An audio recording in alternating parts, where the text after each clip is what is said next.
και έχουμε λίγους ανθρώπους εδώ στο κοινό. Ίσως υπάρχουν άλλοι που μας βλέπουν διαδικτυακά. Καλώς ορίσατε λοιπόν. Θα μιλήσουμε σήμερα για το οικονομικό μοντέλο της Σπάρτης με έμφαση στο νόμισμα αυτής. Και έχουμε μαζί μας 4 ομιλητές. Connection. We will hear from Professor Doran through the Zoom connection in a moment. We have 4 speakers in this session, and they have 20 minutes each. And at the end, hopefully, we are 5 minutes late. Hopefully, we will have 10 minutes or 5 minutes for discussion. And today, our discussion can be substantive instead of yesterday in the afternoon. And I'm pleased to be in Sparta in this function as to chair this session and have the opportunity to congratulate publicly Mrs. Athanasiou Kanalopoulou, and congratulations to the Ινστιτούτου Sparta. Okay, we'll start with the presentation of Professor Doran, which is through Zoom. And please, can you bring Professor Doran to the screen? Thank you. Professor Doran, you have the floor. We are all ears to hear you.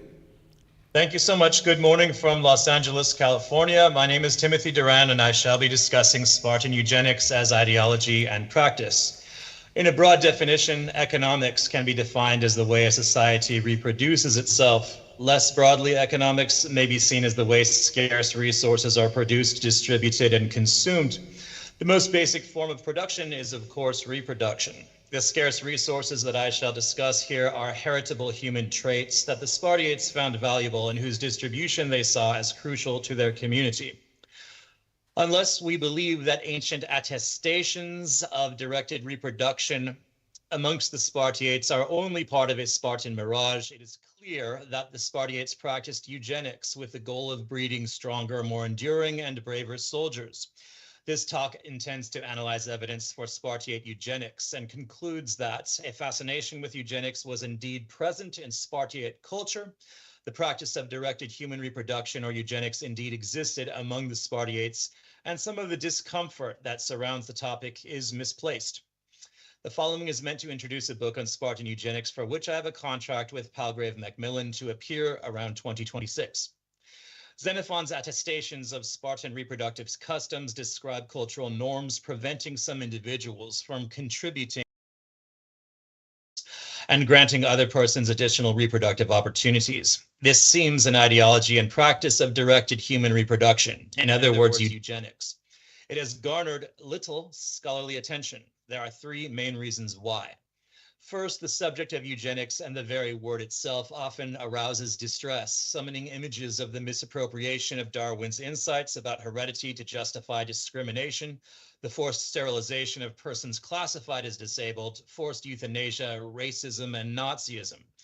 Hitler admired Sparta or his vision of it, yet an ancient Peloponnesian city-state should not be blamed for a regime occurring some 2,500 years later. Further, my own library of antique books with the word eugenics in their titles have little to no racial content and no recommendations of forced euthanasia. In these books, eugenics literally means good birthing or sound breeding. These books exhort practices that were believed to be likely to produce healthy children. Mate choice is emphasized with rejection of drunks, syphilitics, and lazy people, and praise of good marriage practices, sound child rearing, and nutrition. Second, the practice itself of selective breeding of humans for specific traits may be regarded by some persons as impossible. Clearly, dog breeding, which relies on selective manipulations of inputs, has been successful in creating dog breeds as different as pit bulls and poodles. But dog generations are short and human generations very long.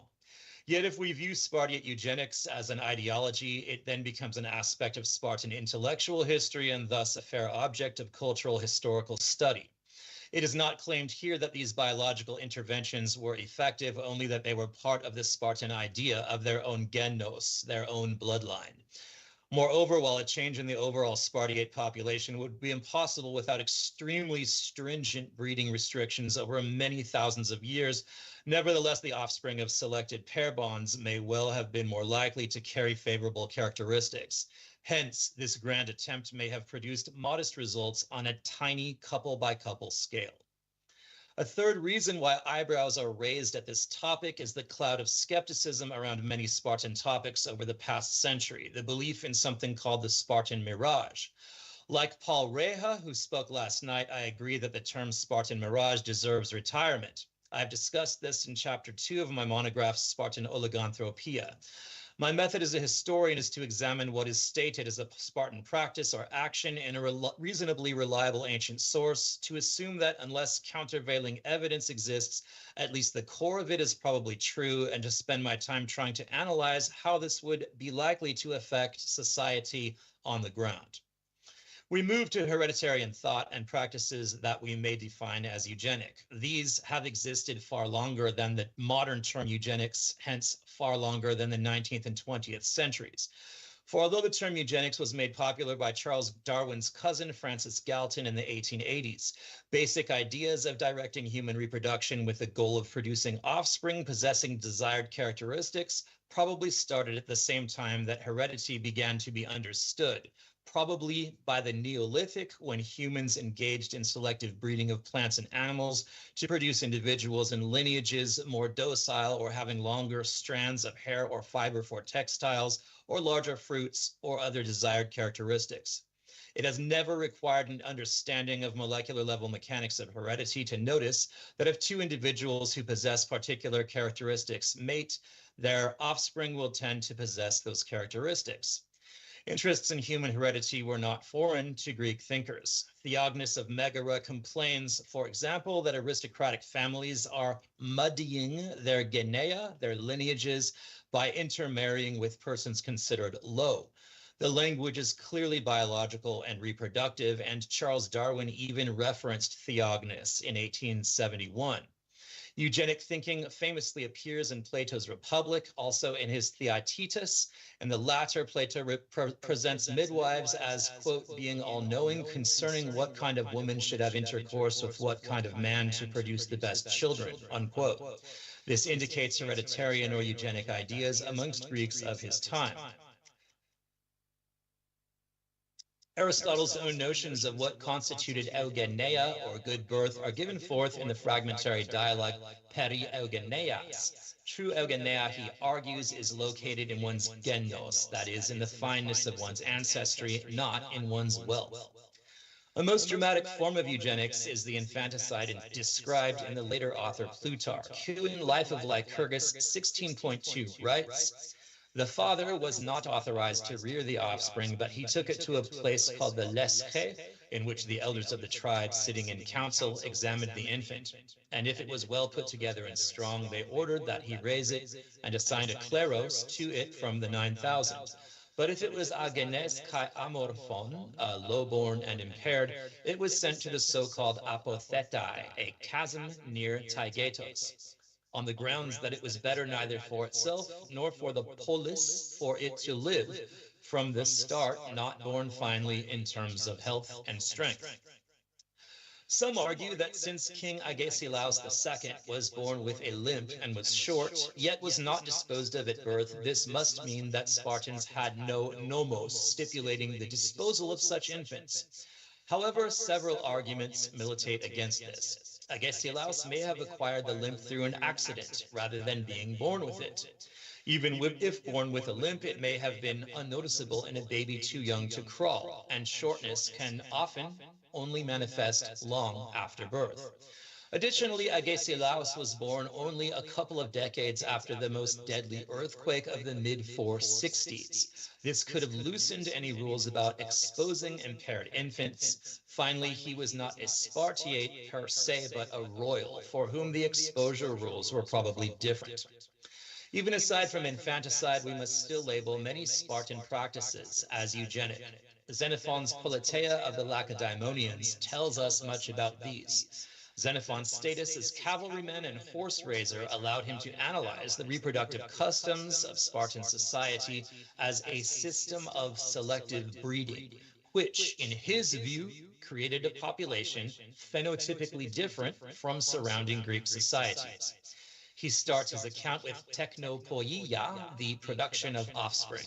Spartiate girls receive more food than girls do in other Greek states. The Spartan regime encouraged the athletic training of girls and women for physical strength and emphasized nutrition for developing fetuses, which is a medically and eugenically sound thing to do. The fact that the young women competed against each other in athletic contests suggests that the winners gained respect, and thus perhaps they improved their chances of attracting a quality husband and, by extension, their reproductive opportunities. The stipulation that a Spartan man must marry before he gets old, that Xenophon states, carries eugenic consequences as well. Under this nomos, fathers have more opportunity to invest in their offspring than if they marry late and die when their offspring are still children, and they can be present for the active care of their grandchildren, hence guarding and caring for their bloodlines. The notorious practice stating that a husband may introduce to his wife another Spartiate for reproductive sexual intercourse has inspired a range of interpretations. Significantly, Xenophon says that the husband did this only if he admired the body and soul of another man. Hopoiou andros somate kai psychen agasteye. Please pardon my ancient Greek pronunciation. I was taught to speak to pronounce ancient Greek words in a particular way in college. Clearly, the practice selects for physically strong, well-formed, courageous, and attractive men, soma type psychen. Similarly, Xenophon says that any good man could have children by another man's wife if her husband approved, providing the first man was genaios, meaning well-bred, certainly in its context a eugenic term. Xenophon also uses genaios to mean well-bred in his Chiropaideia 1.4.15 in a discussion of animals. And Xenophon concludes on the subject, quote, anyone can decide for himself whether men in Sparta differ from others in terms of size, megathos, and strength, ischus, unquote. In section 2 of the treatise, Xenophon describes the paideia for Spartiate boys. Boys are trained by a paidonomos who furnishes physical punishments for improper behavior. The boys are hardened, including their feet, prepared for both cold and heat, given lean rations as to become accustomed to hard exertion without needing to eat much, and given the sorts of food. Long marches through hostile terrain surely produced conditions of privation. This diet further seems intended to weed out individuals with inefficient metabolisms or genetic proneness to obesity. At the end of section 5, echoing again 1 and 2, Xenophon states once more that all this restraint and sifting has made the Spartiates look different from other peoples. He writes, for someone could not easily find persons healthier nor more capable with their bodies than the Spartiates. The intention seems that the individuals who flourish under these restrictions would be the ones best able to tolerate them.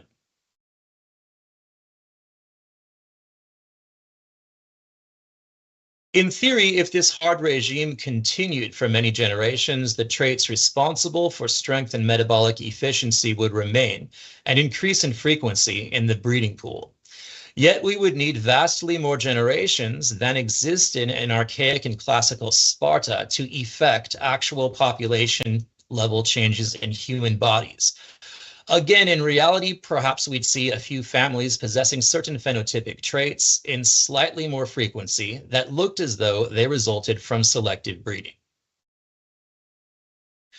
The identification of losers and winners seems the goal of the system. The mechanisms work as follows. In section 4.2, Xenophon says that Lycurgus, quote, believed that if he could match the young men together in competition for excellence, in this way they would reach the peak of bravery. Conformity to these principles occurs in the selection of the Hippes, who, despite their name, are an elite infantry group in Sparta. The ephors pick out 3 men in their prime, akmadzontai, known as the Hippagratai. These 3 men pick out 100 men, rejecting those outside the 100 and giving reasons for their acceptance and their rejections. The rejected men keep watch on the selected men in order to be able to expose them for any lapses of honor. This creates eris or strife, says Xenophon, in a mode reminiscent of the 2 kinds of strife in the city. There is a harmful one, but also a useful one that encourages men to better themselves through competition. Presumably the winners reproduce more as well, for they receive the best marriage options. And they are the ones selected for their soma and psyche by other males to impregnate their wives. Status in most societies correlates with wealth, and generally in pre-industrial demographic regimes, the wealthy reproduce more, and when they do not reproduce more, they have more resources to invest in the offspring that they do produce. They are also most able to indulge in what Walter Scheidel calls marginal reproductive success in ostensibly monogamous societies. That is, reproduction with prostitutes, concubines, slaves, and impoverished women. And in the case of the Spartiates, these women would include perioikoi, helots, and most importantly, the wives of their comrades who ask them to, without chipping away at any inheritance. Conversely, the penalties attached to failure are immense and bear negative reproductive outcomes. Small-scale failure at living up to Spartiate ideals incurs moderate humiliation, presumably tending to stimulate the desire to succeed. But the penalties for repeated or severe failure are most unpleasant, including deeper humiliation, physical harm, and worse. The persons labeled as kakoi, meaning cowards or perhaps just low-quality men, are disrespected, shunned, and must step out of the way of young men in the street. They are beaten by their betters, another harsh penalty for not living up to the requirements of the society. Such exclusion debars a man like this from magistracies, which Millender convincingly argues were occupied by a wide range of Spartiates. Xenophon writes of the Spartiates classified as kakoi in section 9.5 of the Politeia of the Lacedaemonians. This is my translation. He must feed his unmarried female relatives at home and supply the reason as to why these women are not married. And he must suffer a hearth without a wife and at the same time pay a penalty for that, and must not stroll about at ease nor imitate the blameless, or he must submit to blows from better men. With such dishonor piled upon these kakoi, instead of a thusly dishonored or disgraced life, I am not surprised at the choice to die. Here, suicide seems the message, a permanent removal from the breeding pool. If true, then the efficiency of Spartiate social shame in pursuit of eugenic effects would barely require state murder of infants. Further, these men's sisters seem to not be allowed to marry. They then are also removed from the breeding pool. I would argue that this detail strongly supports a hereditary and eugenic rationale behind the punishment.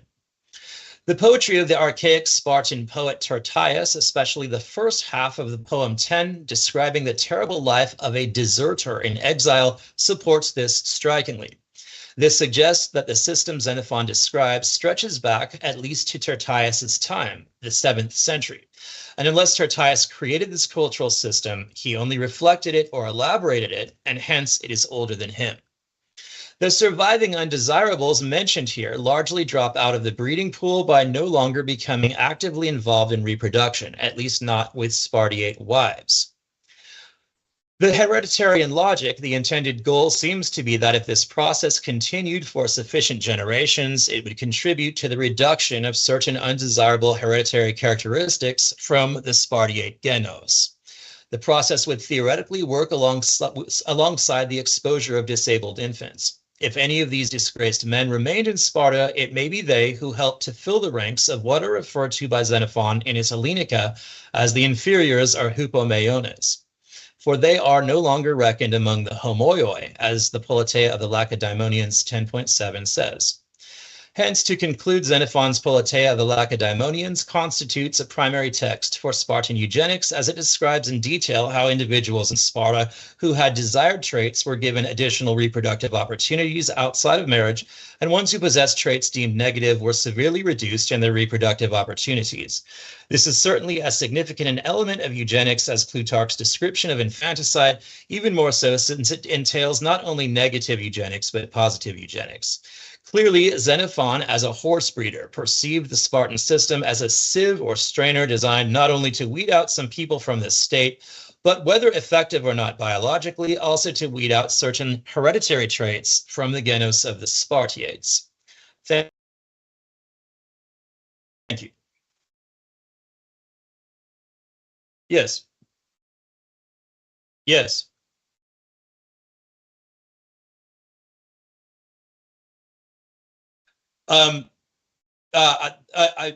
That is my entire talk. I spoke a little bit more quickly than I was intending to, and I think that since you started late, it might be useful for me to have stopped slightly early.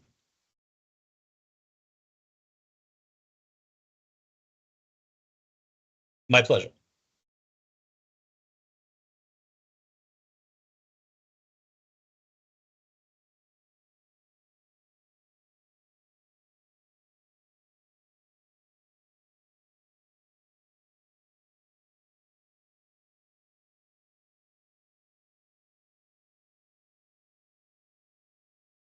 Comes to up is, can governments use the mRNA vaccinations to use eugenics to change the human behavior? So, very important question, very important paper, and I hope that it is read when it is printed by younger generation and take a stand on this, because this is a very important issue. Thank you very much, Professor, and have a good... Thank you very much.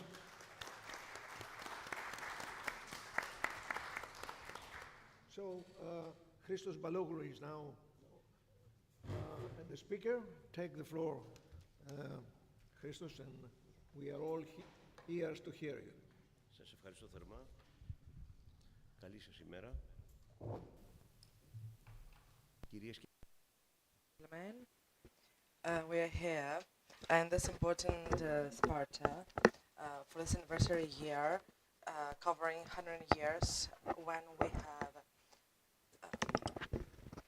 after the invitation of the Institute of Spárti about the society and the economy of ancient Sparta, grace of Mrs. Anastasia Konorboulou and the members of the consular members for the initiative to have this conference, and we express, I express all the thanks for the hospitality at a Sinai plateau from Solon, one of the 7 wisdom men with accumulated life experience, but also with intellectual insight and moral serenity, the result of his many years of teaching and the prolific writing of his works on political philosophy, wrote and almost completed his greatest work, The Laws, extending to 12 books, a work which is the condensation of all the painful political experiences which he had lived through his long life, especially in his efforts to establish in Syracuse, Sicily, a perfect, in his opinion, constitution. The Laws contain his latest and most mature views on the subjects that interest him most throughout his life: morality, education, and legislation. The well-known that an ardent desire, a constant concern that remained in Plato's mind throughout his turbulent life, the conception and the implementation of such a socio-economic system which would be able to meet his ideals of justice and happiness of people. He didn't only want to create a city of Messene, but also to implement these laws and the recompensation of a city. And this dialogue that we see between Crete and Athens, the dialogue between 3 of these people that were in very old age, He was a person who constituted laws, and he was a creator of the state of Crete. He was also a person that implemented laws. When every new year they wanted to meet the Zeus concerning law and justice, we say in comparison that for this inter-subject, that is the regulation of a city, we need to see, we also have a relation with God.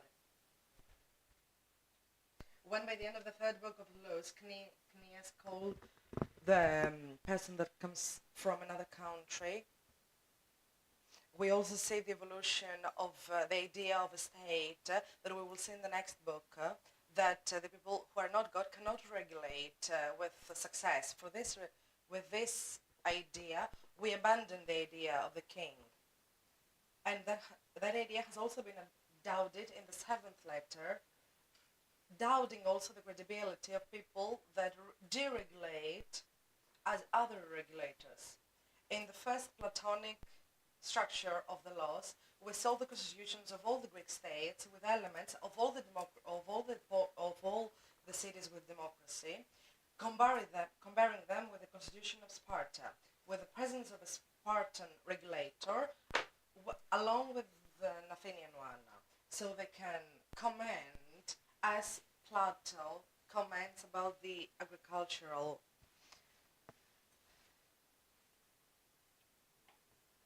The city will be 80 kilometers away from the sea. It will have no close to it estate, so the same is oligar, and it has all the sufficient goods and the production. The fact that it can produce all the goods results to the fact that they can have all the virtue of good, and the realization is something salt and sweet, bittersweet. And they can also have trade, and they can breed the souls of the people. With this way, it creates a lack of trust and love between its people, but also with people outside of the city. And a problem is the lack of forests. There are no trees, no pines, and the city does not provide a specific kind of trees, as Plato comments, which were very important for the salesman. And those virtues were very important for the city. The city is not coastal, and they highlight that the city will not be close to other city that is highlighted by Plato, so they can recognize what Plato said.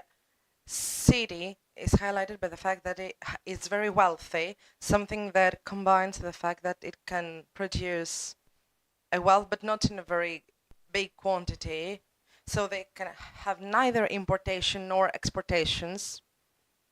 And if they had a lot of exportations, they would also have a lot of coins like gold and argent, something that would accumulate the monetization of Sparta. And as Plato highlights, wealth is not supported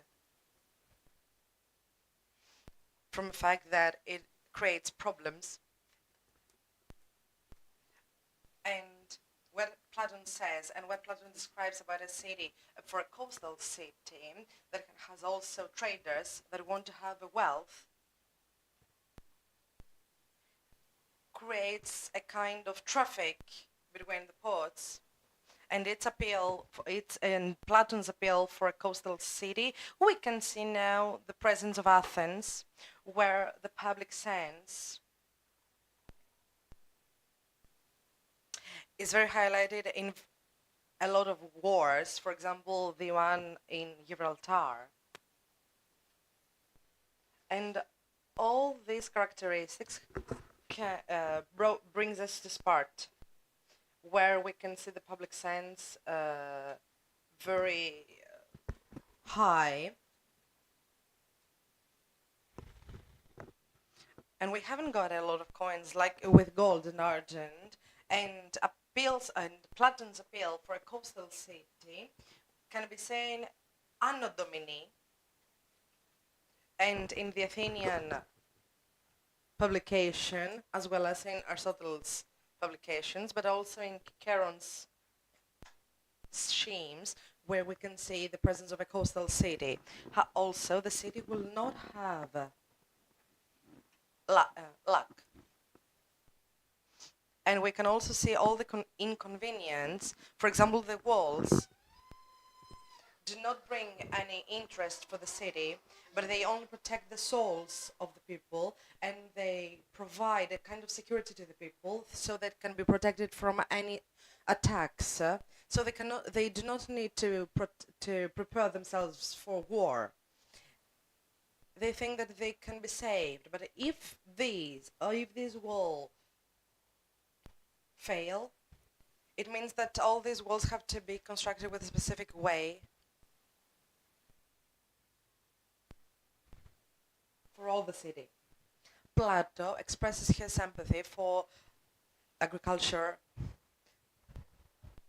and he also highlights that all people want to have work in the agriculture sector because the agriculture can provide a lot to people. So the production sector, in the production sector we have the agriculture, so that the city can be self-sufficient, and the city that will be created will be agricultural, and all the citizens that will stay in the city will be sufficient from only what agriculture can provide them, so that agriculture can be the base of the socioeconomic sectors of city, along with the protection of mother to the children. And the city that can work with agriculture is sufficient, and the regulator needs to regulate only for those that work in the agricultural shelter, and they have no problems that have to do with traders, salesmen, and other people that are not farmers. And all the people have to be distributed land, and it must be considered a good that belongs to the city and must be distributed to the citizens. And each distribution thing will be about 2 pieces. The one will be outside of the city and the one will be inside the city. And they can also be provided a horse. And that kind of distribution, we have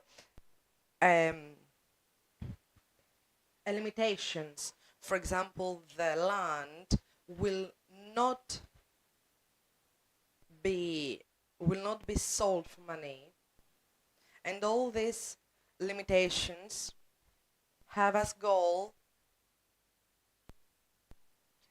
to reduce the imbalances in the city, so that they can stabilize also the wealth of its citizen. We also need to highlight that we cannot see the value. That is a very important issue, but all the distribution things must be equal for all the citizens. As far as the criminal thing that is concerned, we need to see the regulations of this age, but also older. As far as their agricultural laws are implemented from Plato's constitution, are also highlighted in Solon's laws. And we can also see them in the book of Aristotle's Zafirius Locus, that the land must be given to the first son, and Aristotle's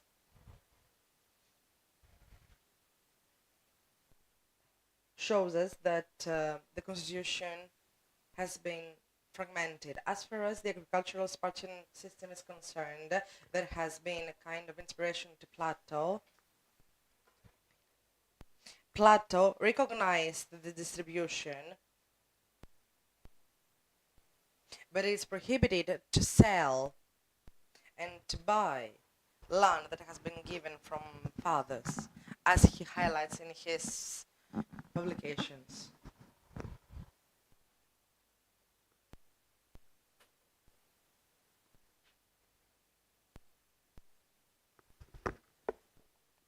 And the faith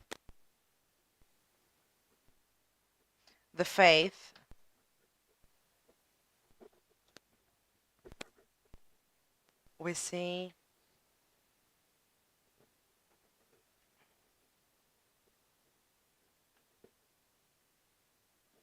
another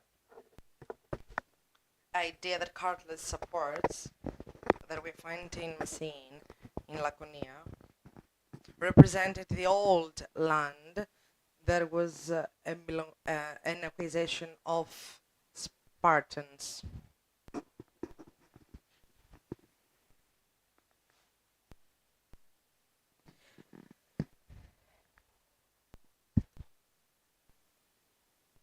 The law is an important bed, so that all the politicians can respect their rights, and all the masters need to respect the citizens, and they do not need to exploit them, but their duty is to make the people happier. So, as far as the agriculture is concerned, the land,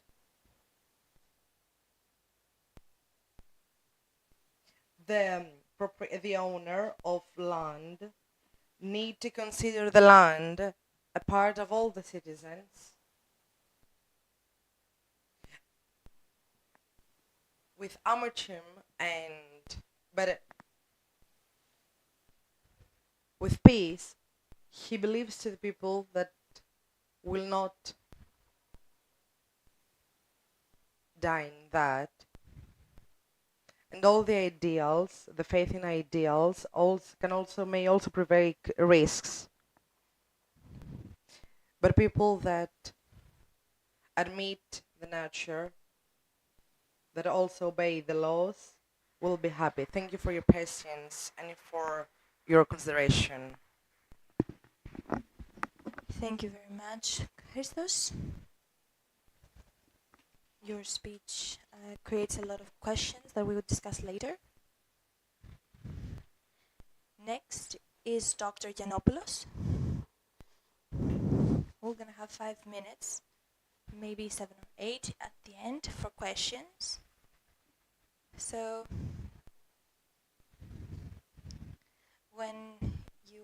whoever is interested from those, we can create the question. A question that I have for Christos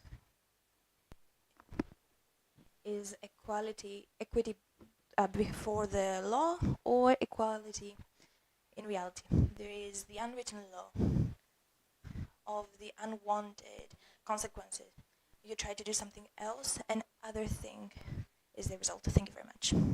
Mr. Giannopoulos.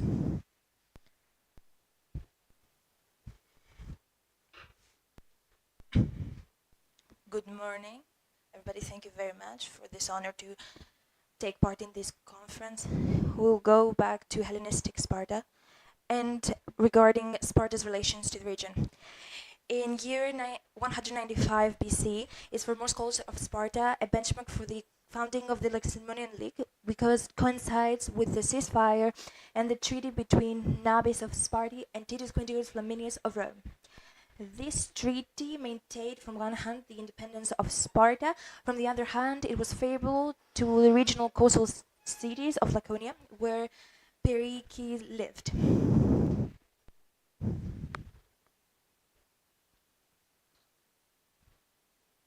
Let me change the slides.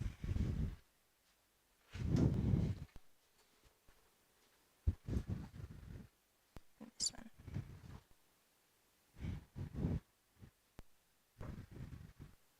All right. Specifically, navis was prohibited to keep any vessel beyond 2 light barks with not more than 16 oars, obliged to return all the ships that took from the coastal cities, where Flaminius explicitly declared that the protection would be guaranteed by the Achaean League. The original coastal cities realized that under the above circumstances created opportunity to secede from the Spartan rule, and they welcomed the Roman interference with honorary resolution Gythium. The Demos of Gythius honored General and Consul Titus Quinctius Flaminius as a savior of the town. The immediate embrace of Rome by the coastal cities is verified by the Code of Strabo.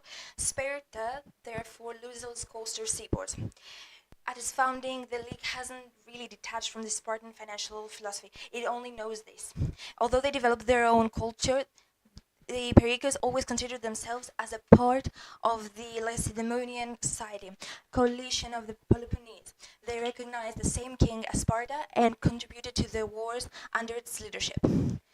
Since the Lacedaemonian League realized the Rome's good intentions on the behalf of Sparta as a traditional financial power, it doesn't consider Rome, at least directly, as a guarantor of its well-being, but it creates a channel of communication due to the sending of Achaean Lacedaemonian ambassadors in Rome.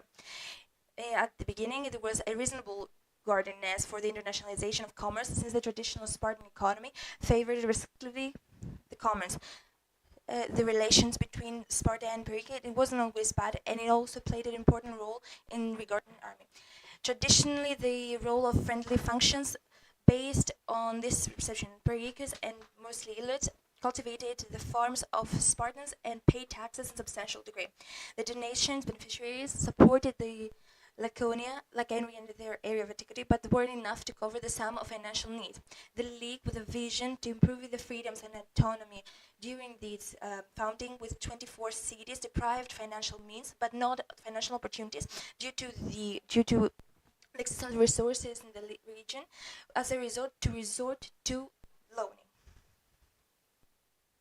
Society of the League of the earlier Pericles was traditionally classist, with the existence of affluent citizens, a trend that was enhanced by the onset of aristocrats by nabis, such as of Aegipolis.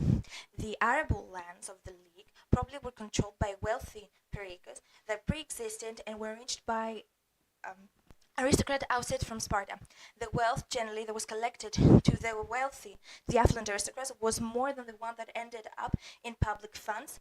The public finances were weak, as Spartans were not always punctual to pay their contributions. Borrowing was possible to be internal within the League, as it comes from an inscription from the city of Kotirta. This town is considered one of the ones that are connected with Sparta. The loaning regards the entire town and doesn't reflect individual borrowing. Specifically, Kotirta honored Pita, the son of Cretiniscon from Asopus, who was from, just like a family, were always favorable towards the town.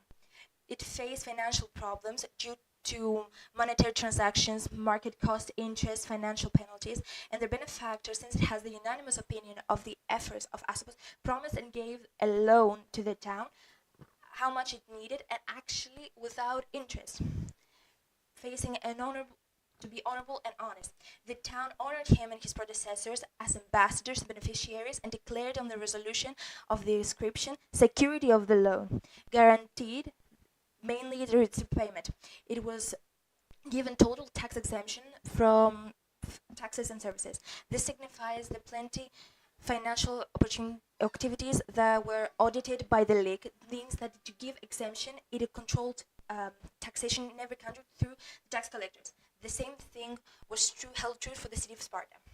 From another inscription from Kotirta, we read that the doors of Sparta and the region of the League weren't wide shut in friendly services, because the town honors Aratus, son of Nicias, the Lacedaemonian. The characterism Lacedaemonians could refer to a citizen of Lacedaemonian, even a citizen of Sparta. The honoree was always favorable towards the town and supported when in need. With diligence and care, was involved in any case of communal, individual need.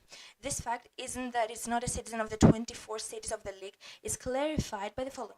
The tax collectors around Palestias, the local ruler, were obliged to write the inscription in stone pillars and offer them to in the temple of Apollon Hyperteleatum, the religious center of the League. Furthermore, they were obliged to compile a copy of the resolution for the tax collectors of the Lacedaemonians, a separate body within the area of the Lacedaemonian that has its head in Sparta and its region. The formality of the inscription towards a center of high status was displayed in the phrase, tax collectors by the citizens of Cortirta are bestowed.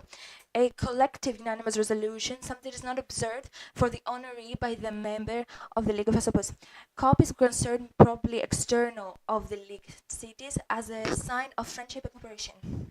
Strong currency to support loaning in Sparta had to, in behalf of the coins from silver and copper that issued by Navis between the years 217 and 192 BC. After the fall of Navis, the mintage of Sparta accedes to the Achaean League, and after 146 BC,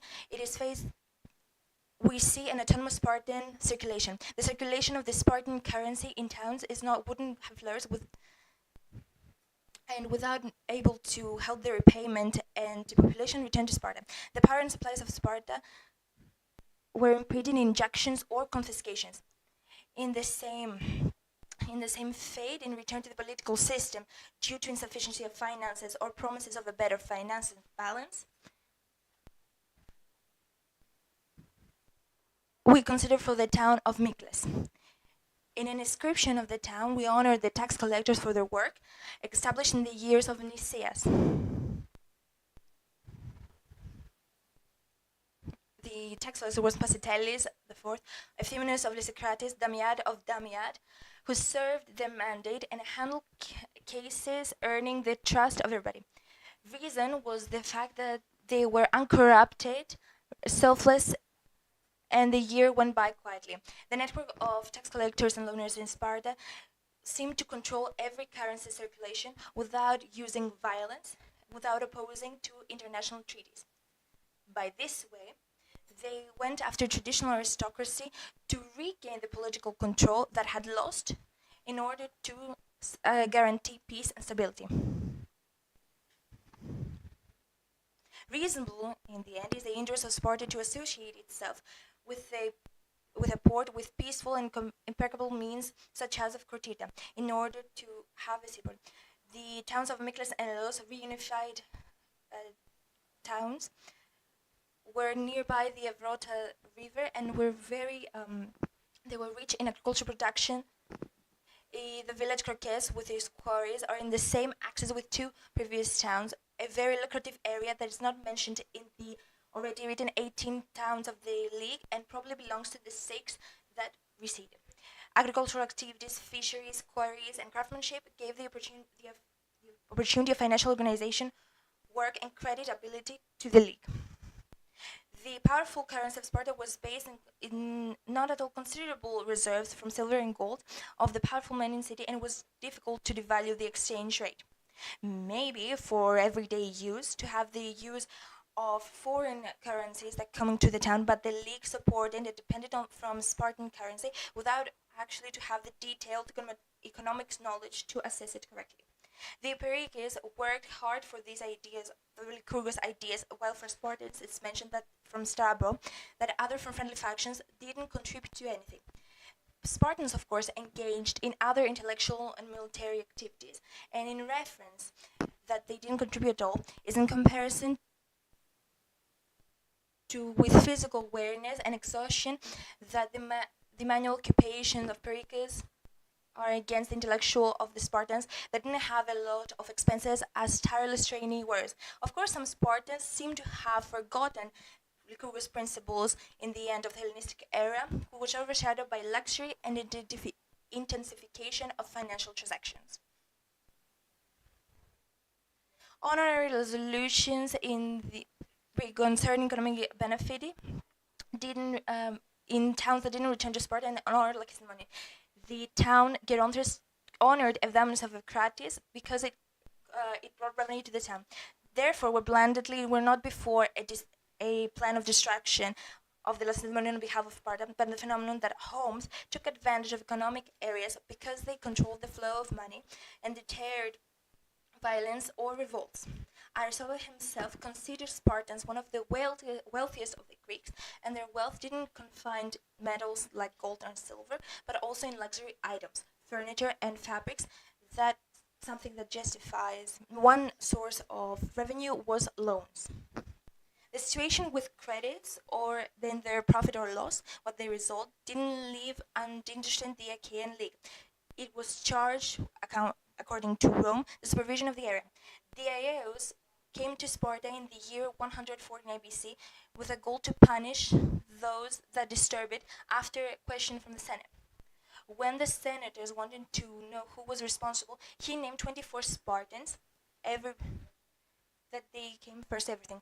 This class of aristocrats, their action that was described above, composed from 122 to 148 BC, the tax collectors and the wealth of all the ephora and the wealth of the towns of the league. Their abusive behavior was noticed by Aegisthenes, a great Lacedaemonian, that with the decision that he took, he became greater. He suggested 24 men voluntary exile from Sparta, so Sparta don't go into battle because of them. The Spartans sentenced them to death, and the reason might be financial peculiarity. He reminds the fact that every Spartan that was an ambassador to other cities had more profit from taxes and loans than from those that took up traditional places within Sparta. The Achaean League, between all the contradiction, didn't want to unnotice the Spartan economic penetration. A year later, in the year 147-148, placed actually garrisons around Sparta, where Sparta used to expand economically as a base for the Achaeans in order to intervene against Sparta if needed. From the moment that even for a little time the towns of Laconia were under Achaean influence, we noticed two changes in 146 that affect economic organism. The efforts were accountable to an annual lord with an honor title of the general, and based on the titles of generals of the Achaean League, and import and export exemptions was assigned that sees the opening of commerce, the gradual release of the trade in 146 BC, reinforcing economically the league. We gained this information from Gerontius from Egypt. The year 86-71 BC, we see that the credit system was widespread in Gythium as never before. If this happened in the capital town, the credit crisis due to loans burdened other towns of the League of the Lacedaemonians less or more. In an honorary inscription in honor of Cloatians, Nemerius and Marcus, the town thanks them because they solved the loan under Laches. Until the annual lord, even until 80 to 70 BC, could be a Spartan or a creditor. Since we know that Laches was the father of Heracles, from a wealthy Spartan family with troubled relations. As a Catholics, they made a loan under Finus on a height of 3,965 drachma under the Marius. Under Viades, the town borrowed in order to cover needs of soldiers and supplies of Populus Latronius and Lafcius Marsilius, and Cloatians showed their help to relieve the city. The same support then showed when Gaius Gallius required food and Condius Ancarius required linens. When I reached the year of Timocrates, 71 BC, when Marcus Antonius Criticus had economic demands from the town. Nobody wanted to transact, as we see in the inscription, meaning Sparta. Therefore, Gythium took up a new loan from the Cloatians that, within their opportunities, implemented the strengthening, the rationalization of the interest rate gain from 4 drachma per month to 2 drachma. The cancellation of debt went after the request of the Demos of Gythios in the year of Nicaretes, and it was reflected in over 1,500 drachma that were gifted to the town. Therefore, the economic organization of the league was based on the negotiation of loans before collapse, not regarding the goodwill of Romans and Spartans. It is possible for a town to hold so many disproportionate economic expenses. With all the financial supplies, the League of the Lacedaemonians issued its own currency. The main goal was liquidation. The League lacks the resources and dares to issue currency. The two issues where the two currencies issued simultaneously because the regional towns didn't have a currency. The issue took place in Sparta. The inscription T and KC is connected with official. Foucault mentions the name of Gythium officer Timocrates, while Info Bloomer places to Timarisis. It is clear the decision of the annual General Timocrates to issue a currency and face the financial debt of the town and of the league, where it was described a private coinage with approval of the league in order to cover public expenses. Definitely they faced enthusiasm, patriotism. The people of the league, the people of the league faced their currency, and in every case, next to those functions, we always had the dignity and favor towards the town. Sparta, however, didn't seem to disregard the injunctions, the economic demands of the Romans, without being subject to it. From a resolution of the Senate in the 1st century BC, we have the will of their lords to cover part of the injunctions, since those obstructed.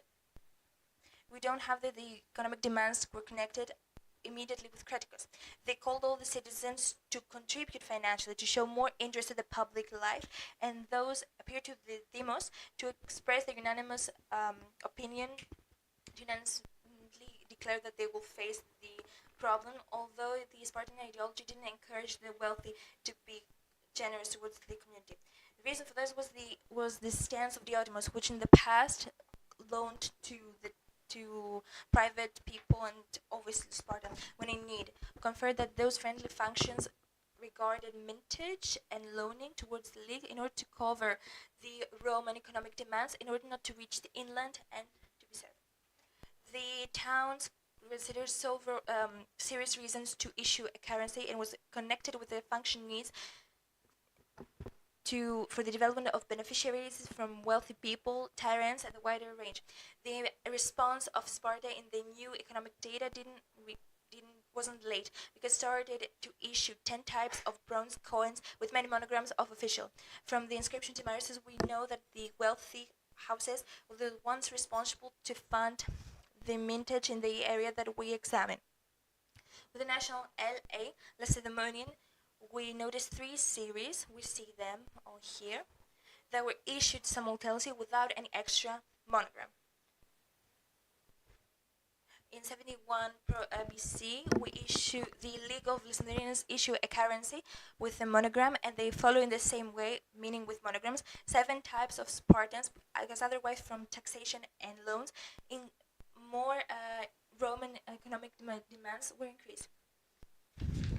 To sum up, this coinage starts after 146 BC in 3 phases. The first phase from 146 to 80 BC without monograms, and the second phase they were enriched with heavier types, while in the third phase they were embellished with new types and the older ones abandoned. Those coins aiming to the issue and repayment of loans, taxation, and extraordinary taxes, there weren't many cities that insisted that the locals and foreigners to make use of the local currency in formal transactions, therefore to have the control of the monetary circulations on their area. Conclusion. Sparta may have burdened the league, but retained a protective economy of moderate monetization in areas of the region that guaranteed the peacekeeping and international recognition in Laconia, but also the dedication in labor and production as lever of economy and development and of prosperity. Thank you very much for your attention.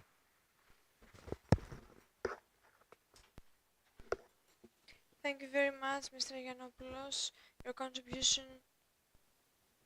was really good and will strengthen the review that will be published in 1 year from now. And I think that many references will be taken from you. Thank you very much.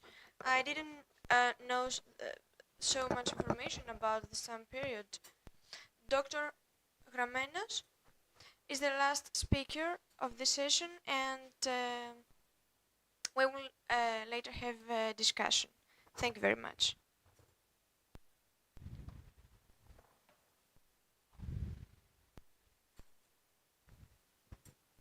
So, ladies and gentlemen,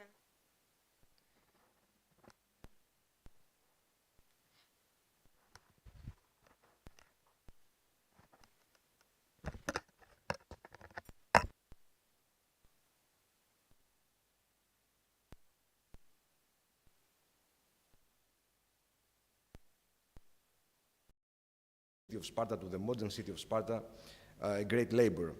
Now, can you imagine a society in which every function is outsourced to a private contractor?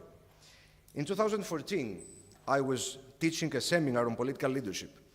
My class consisted of ardent free market advocates who were staunchly opposed to any form of state intervention in the economy. During one session, I presented them with a thought-provoking case study.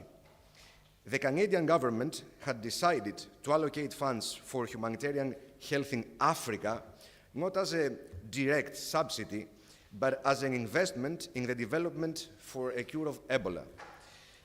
The Canadian National Health Services, driven by this initiative, successfully developed an efficient vaccine that ultimately saved countless lives. At the time, pharmaceutical companies had shown little interest in addressing Ebola.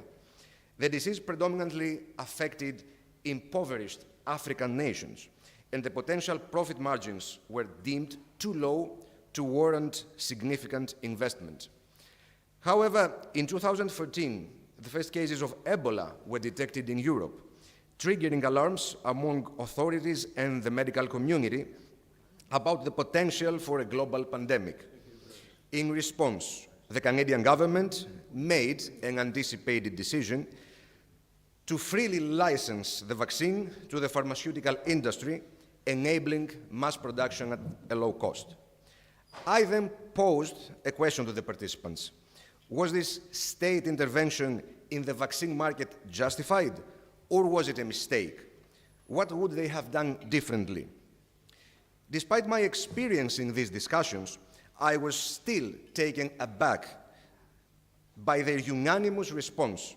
They asserted that Canada was wrong to intervene and insisted that the market should always be left to operate freely, as it would ultimately produce the most beneficial outcome.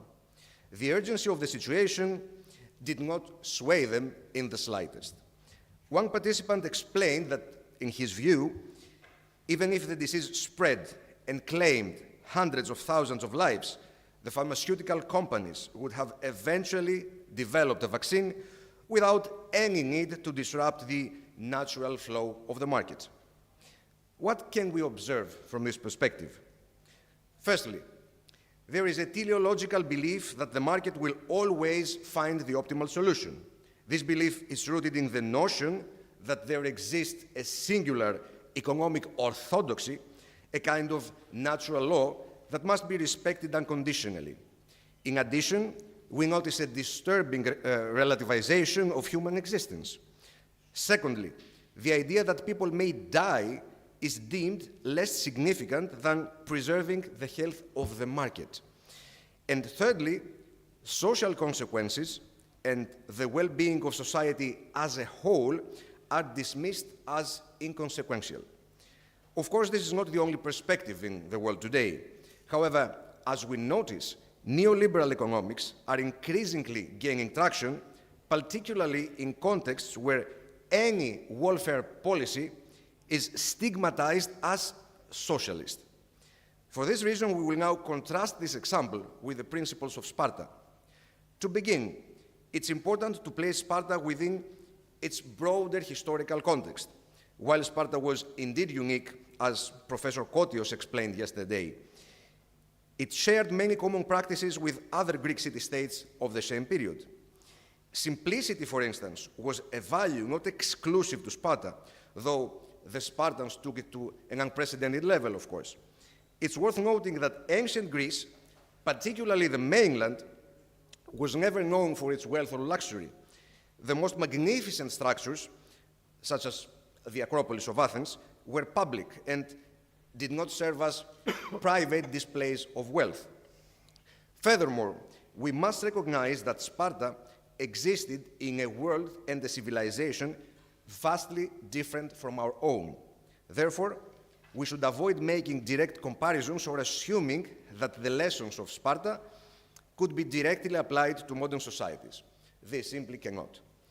Our goal instead is to study the ideas and principles that guided the Spartans in organizing their economy, assess their effectiveness, and finally, draw conclusions that may illuminate some of the pressing challenges facing by contemporary societies.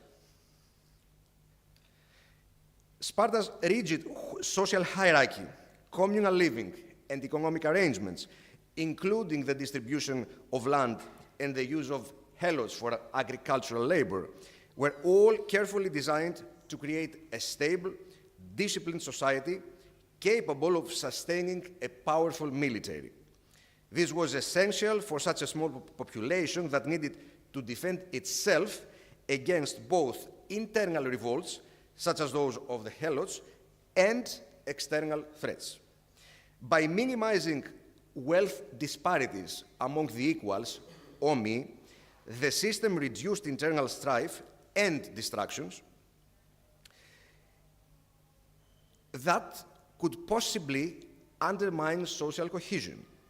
By focusing on a collective way of life and enforcing economic equality, Sparta was able to channel all its resources and energy into maintaining a disciplined and united society, which in turn supported its military or security, you name it, endeavors. The economy served the needs of the state, while the state maintained the structures that supported the economy. From an international relations perspective, which is my field, one could argue that Sparta applied a mercantilistic logic with strong intervention in the economy to achieve national wealth and power. The system emphasized collection decision-making within a select group of citizens and was controlled by powerful institutions such as the Ephors and the Elders' Council, Gerousia, both of which were elected bodies. This created a political structure that was less participatory, at least compared to that of Athens. The Spartan lawmakers' vision was to create an egalitarian society that balanced the interests of the polis and those of the citizen, harmonizing the collective and the individual. Theoretically, Spartan citizens were equal in terms of political rights and social status. While much about Sparta remains shrouded in mystery, it is reasonable to assume that there were no distinct socioeconomic classes, at least without big distinctions. Although there is no definitive evidence that gold or silver possession was outright banned for the individuals, flaunting wealth was certainly not morally acceptable. Economic disparities were downplayed through a uniform lifestyle and communal sharing of resources. Spartans dressed as simple as possible, reflecting this commitment to equality. And this emphasis on equality and austerity was foundational, reinforcing a sense of collective identity and shared duty. It was an ethos born out of necessity, given the many enemies around Sparta, representing a conscious collective effort to create a stable and secure society through strict discipline, economic equality, and focus on military excellence. Now, let's see the strengths of this model and the weaknesses. Sparta was fundamentally an agrarian society, deliberately designed to remain so, which rendered it fairly static. The Omi were prohibited from engaging in craftsmanship or commerce, allowing them to focus exclusively on their military duties. These economic activities were left to the perioiki.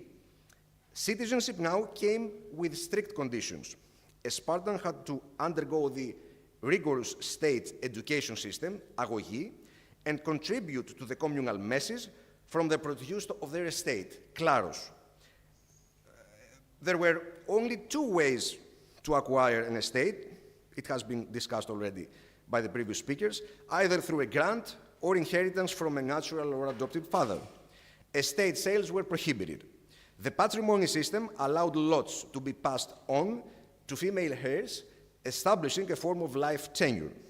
In brief, citizens in Sparta were expected to pay tribute from their estates, contribute their foods to the communal messes, syssitia, and serve full-time in the military.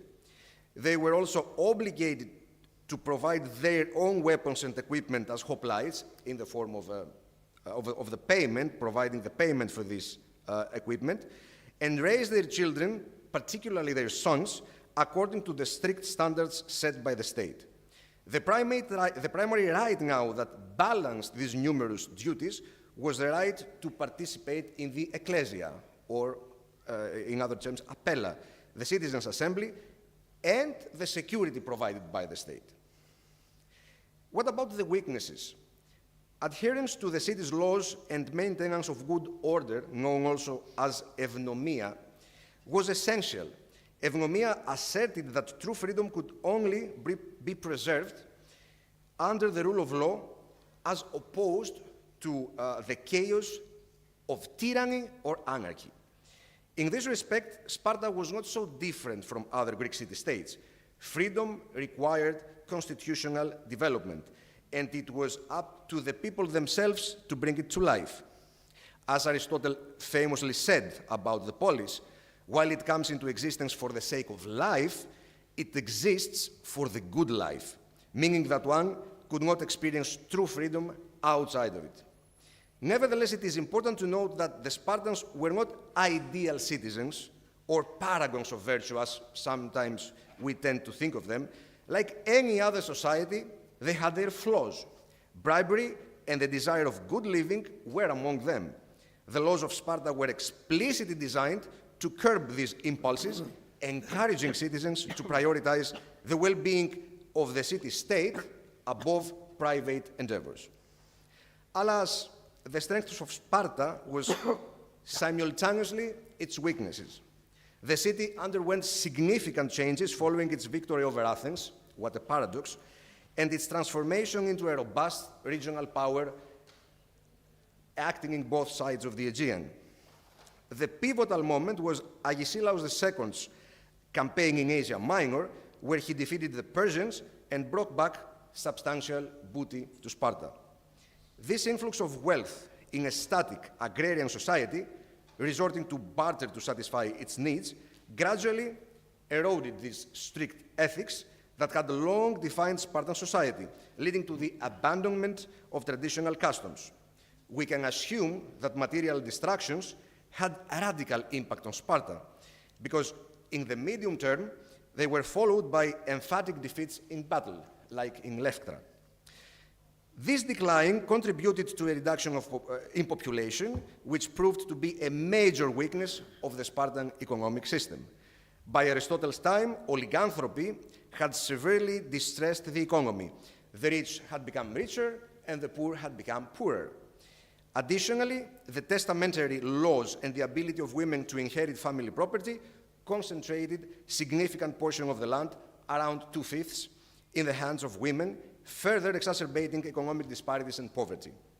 Efforts to address these issues were initiated by Agis IV during his brief reign, but it was ultimately succeeded by Cleomenes III, who applied the revolutionary egalitarian socio-economic reform. We talked about him 2 years ago in this room. Now, the challenges, now that we've talked about Sparta's strengths and weaknesses, we can contrast it with modern economy, a model fundamentally different, shaped by distinct conditions. Technological advancements, globalization, and trade have enabled for us unprecedented levels of development. However, this progress is not without deep-rooted deficiencies, which present serious challenges for the future. Today, forces beyond democratic control wield immense power capable of imposing their will on nations. International corporations, along with high technology and financial companies, have become so influential that they can sway national decision-making with dire consequences for democracy. Neoliberal economists advocate for minimal government intervention, emphasizing deregulation, privatization, and the reduction of state influence in markets.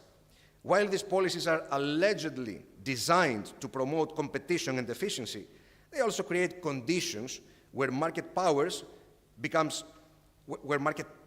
becomes concentrated in the hands of a few large corporations.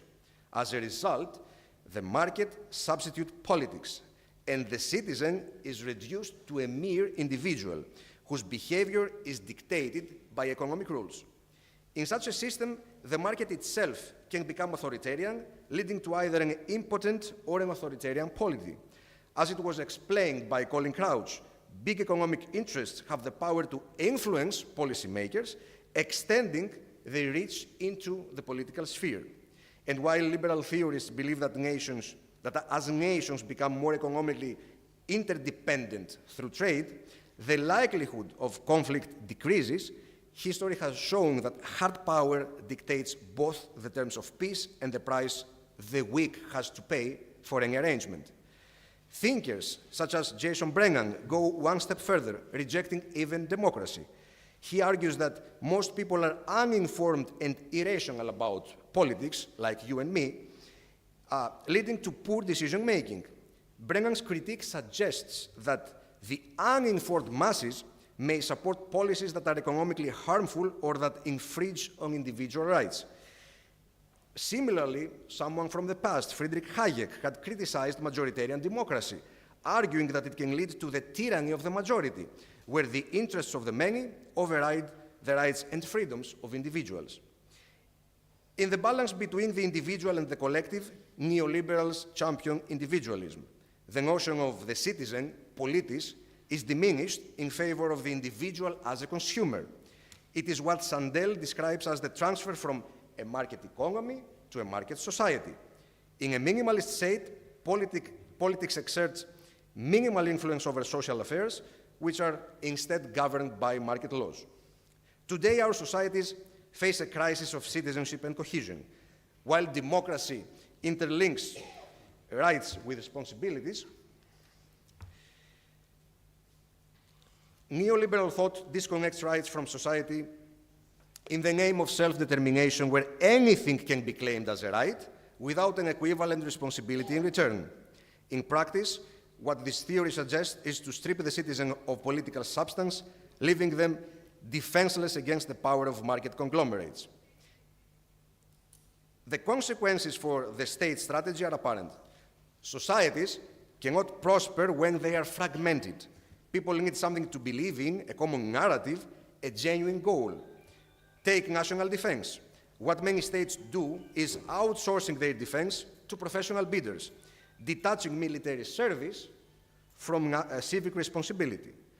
Once people fought for hearth and home, today strong minorities challenge even the value to resist to the aggressor. How would have Spartans survived had it applied neoliberal ideas? Let me now come to the final question. Can a society prosper in a neoliberal world? The Greek polis opened a new chapter in human history, not only because it was governed collectively, but also because of its autonomous inception. Castoriadis defines autonomy as the self-institution of society. It is where a community actively creates and governs its laws, values, and institutions through collective self-reflection and decision-making. In an autonomous society, citizens recognize themselves as the source of the law and actively participate in its creation and reform. Sparta can be seen as embracing this model of autonomy to a significant extent. The Great Ritra, traditionally attributed to Lycurgos, which outlines the constitutional structure and deliberative procedures of Sparta, centers on the interaction between three key institutions: the kings, Gerousia, and Demos. The focus on the collective good, strict social order, and shared ethos in Sparta was driven and maintained internally by the citizens themselves, rather by being imposed by external authorities or dictated by outside forces. Today we have plenty of choices, but our economic perceptions revolve around welfare and freedoms, or simply put, on consumption and individual rights. While pluralism and diversity are expected to manifest democratic principles, individualism erodes social responsibility. And economic disparities, one of its consequences, lead to isolation and fragmentation. A strong and cohesive society, one that balances the collective and the individual, can be goal-oriented in contrast to a consumption or market economy where citizenship is detached from civic virtue. Sparta's economy, as it can see from broader perspective, served a higher common goal centered on the survival and security of society for centuries. It gave the collective a sense of sacred duty, inspiring its citizens a respect for the moral purposes that guarantee the perpetuation of the polis. Modern societies, especially in the European family, can learn from the Spartan example if they seek to rediscover togetherness and shared values. The legacy of Sparta reminds us today that societal cohesion, self-sufficiency, and collective conscience are vital for long-term success and stability.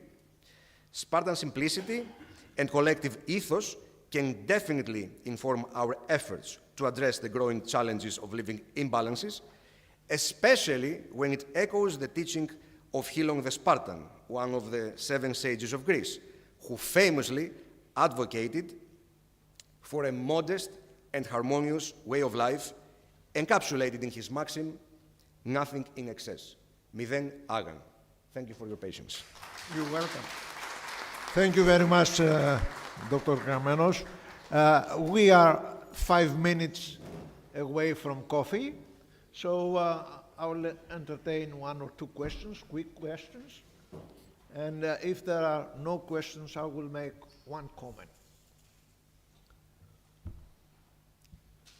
I see no raised hands, so I will proceed to my comment, which I was thinking all the time,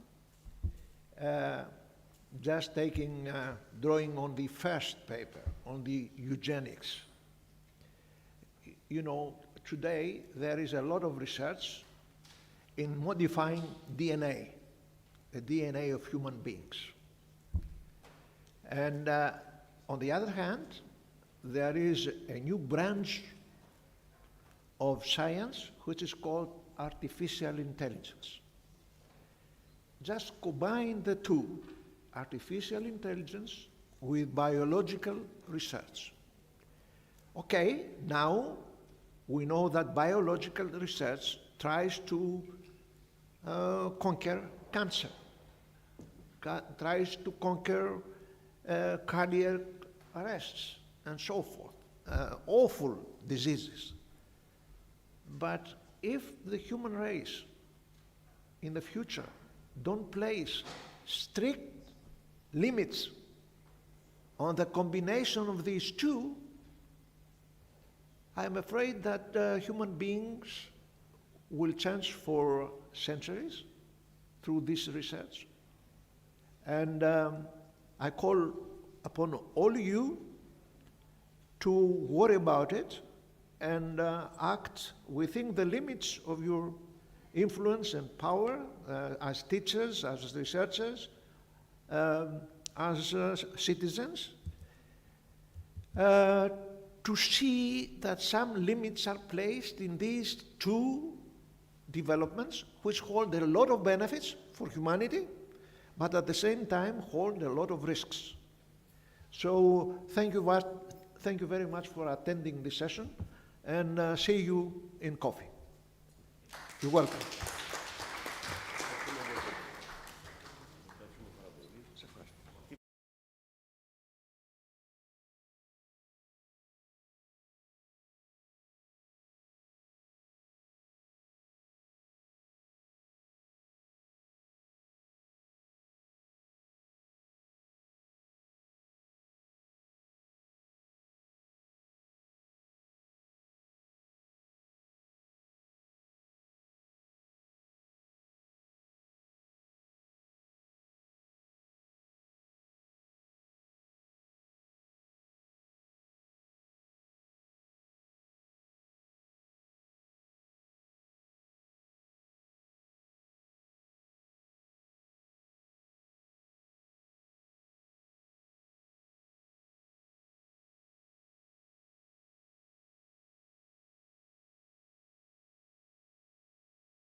If there's going to be a change, Mr. Meletopoulos is going last. And the first three speakers, we're going to talk about economy of ancient Sparta. So we are starting with Professor George Petros. Please, thank you very much for being here.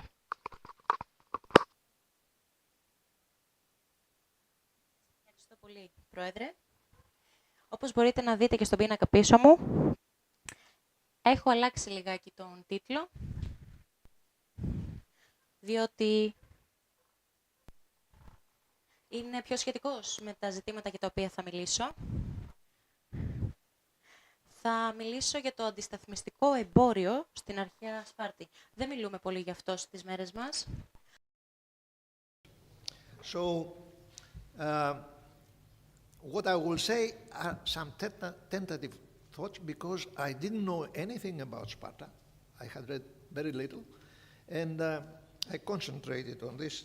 And this time, I succumbed to the invitation of Mrs. Kanelopoulou, you see.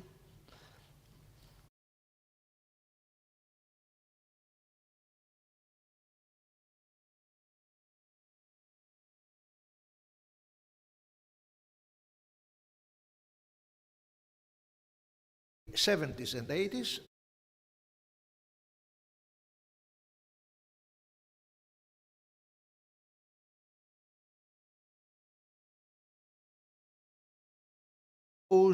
the research institutes, Rand Foundation, the Advanced Institute of Princeton, and other defense think tanks were studying the economy of the Soviet Union. And some of their models were giving conflicting results.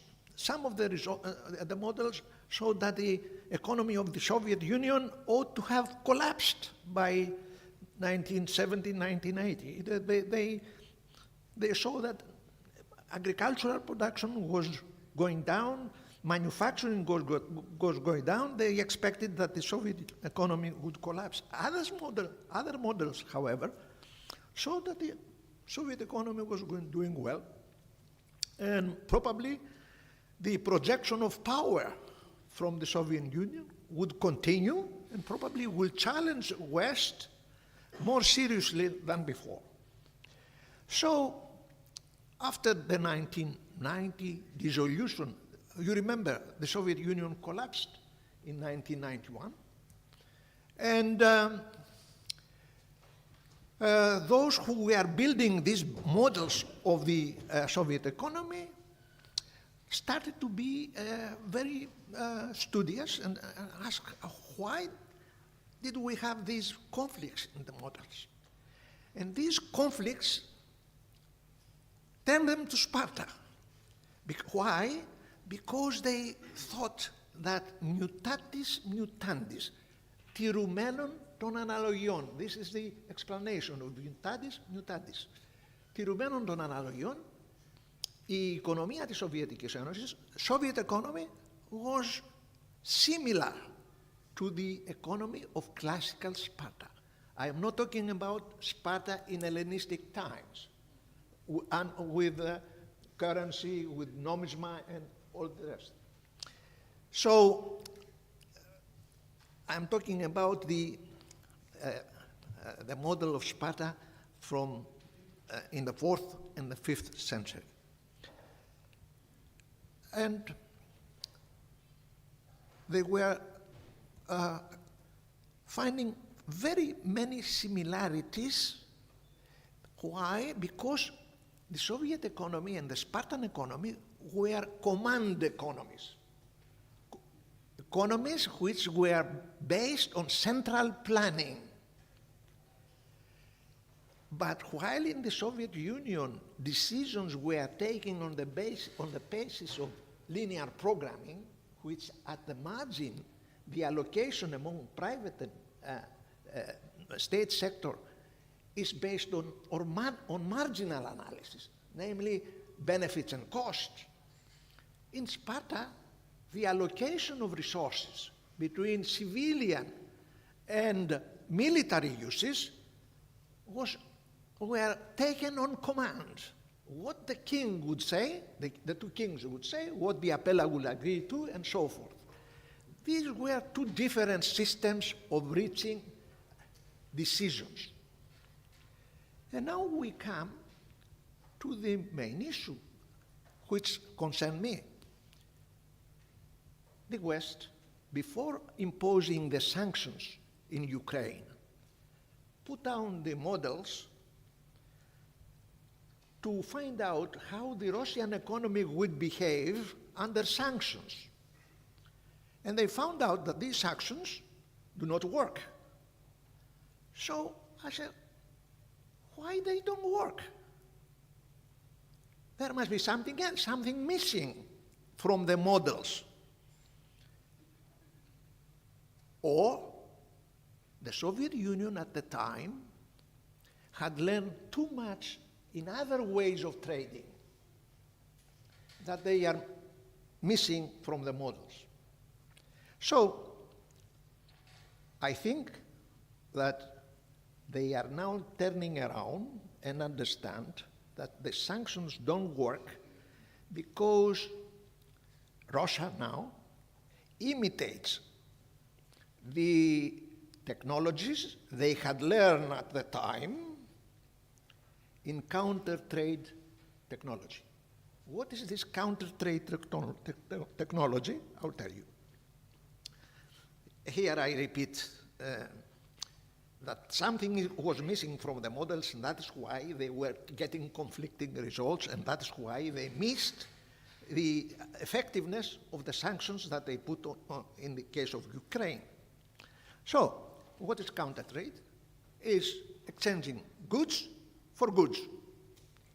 And countries do this way of exchange when they have problems in currency, or they have some strategic resources that they don't want to channel through markets. And of course, Russia is a vast country with tremendous resources, and some of them are very strategic. And they are using them in our days to maintain their fighting military machine against the Ukrainians.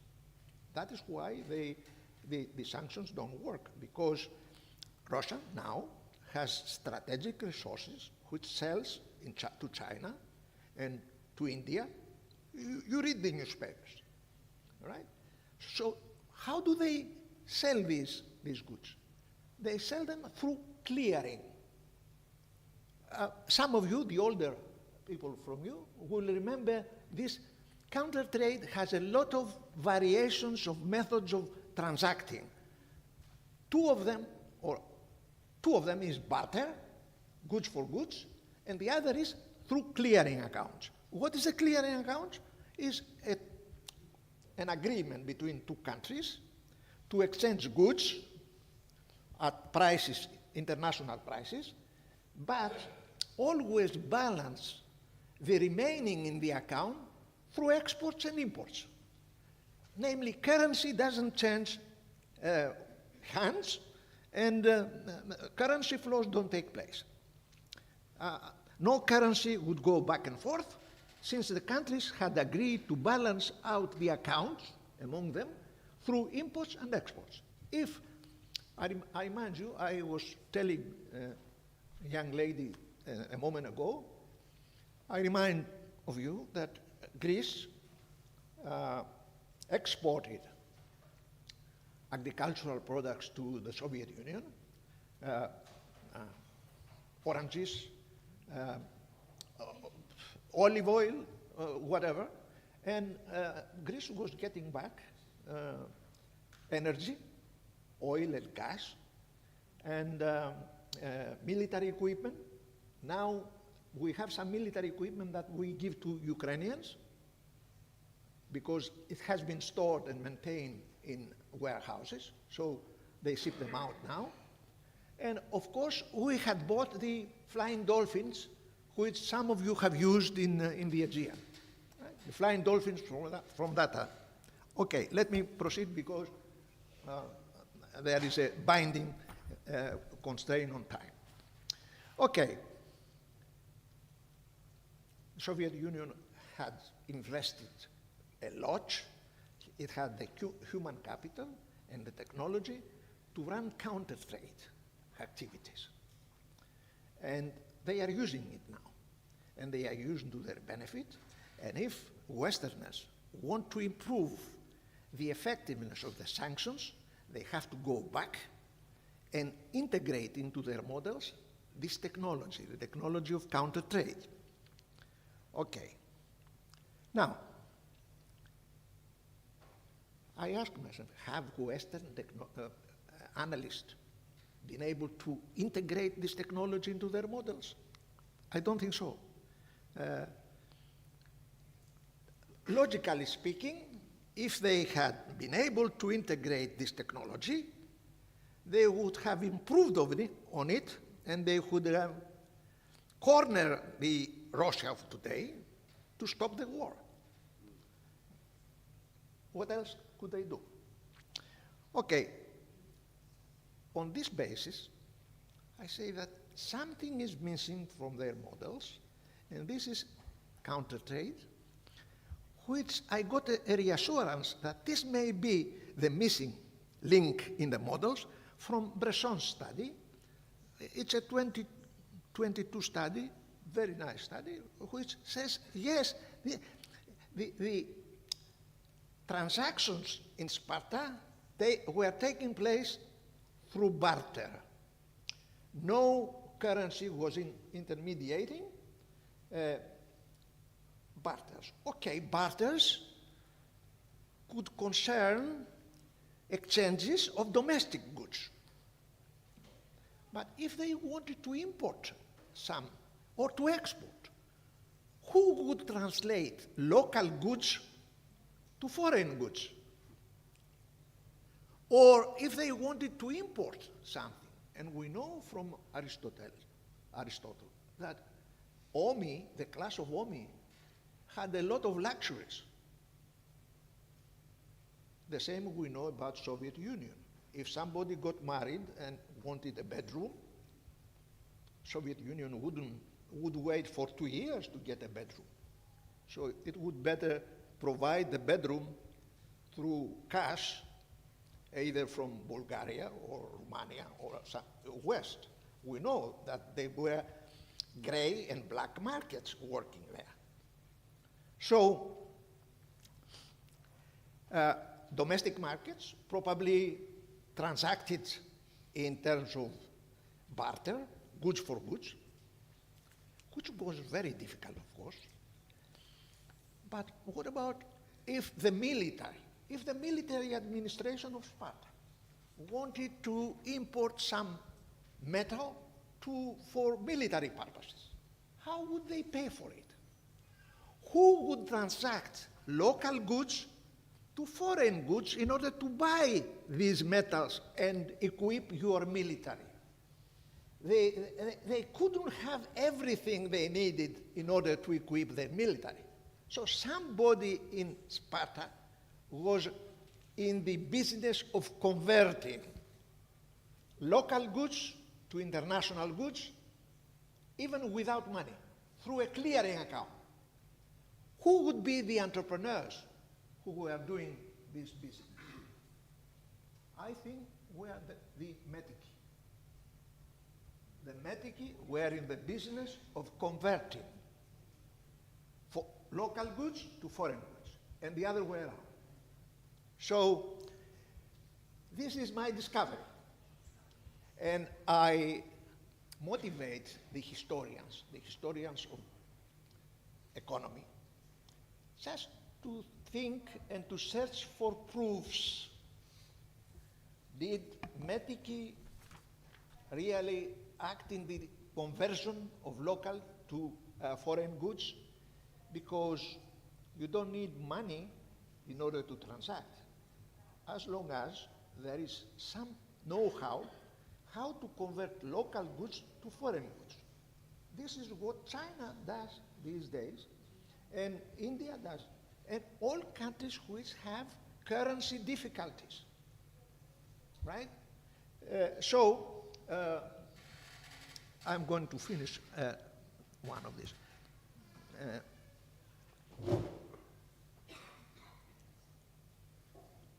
How about inputs from Sparta? Public administration. There was two kings, there was Apella, they decided that they needed something. How would they pay? This is a very important question and very important issue. Okay, you have an administration, and you have a lot of wheat. What do you do with the wheat? How do you transact wheat for defense equipment? How do you do that? Somebody has to do the conversion. In a peaceful way, foreign or domestic private markets would have mediated in solving the problem of conversion via some barter form of counter trade. Otherwise, Spartans would have grabbed it by force. There are only two ways to solve the problem. One is the peaceful way, the economic way. You give me something, I give you something. We transact and we find some solution. If the Spartans didn't find a way through discussing and dealing, they would go and get it by force. There's no other way. Huh? Ever. So, and the Spartans did this.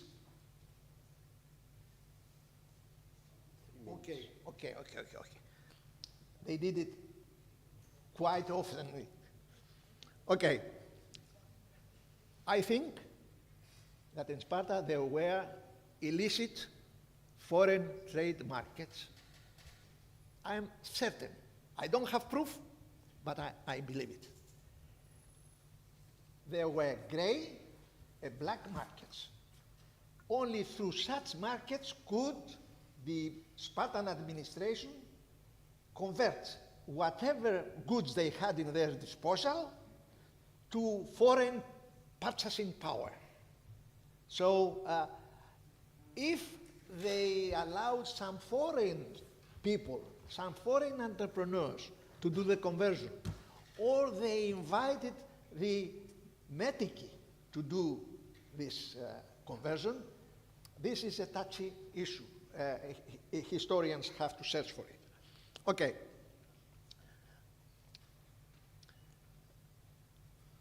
Hutchison gives us a lot of information about the wealth of Spartans. Officially, the Spartan administration was against wealth. It was after it. However, below the administration, everyone was getting rich, particularly the Omi.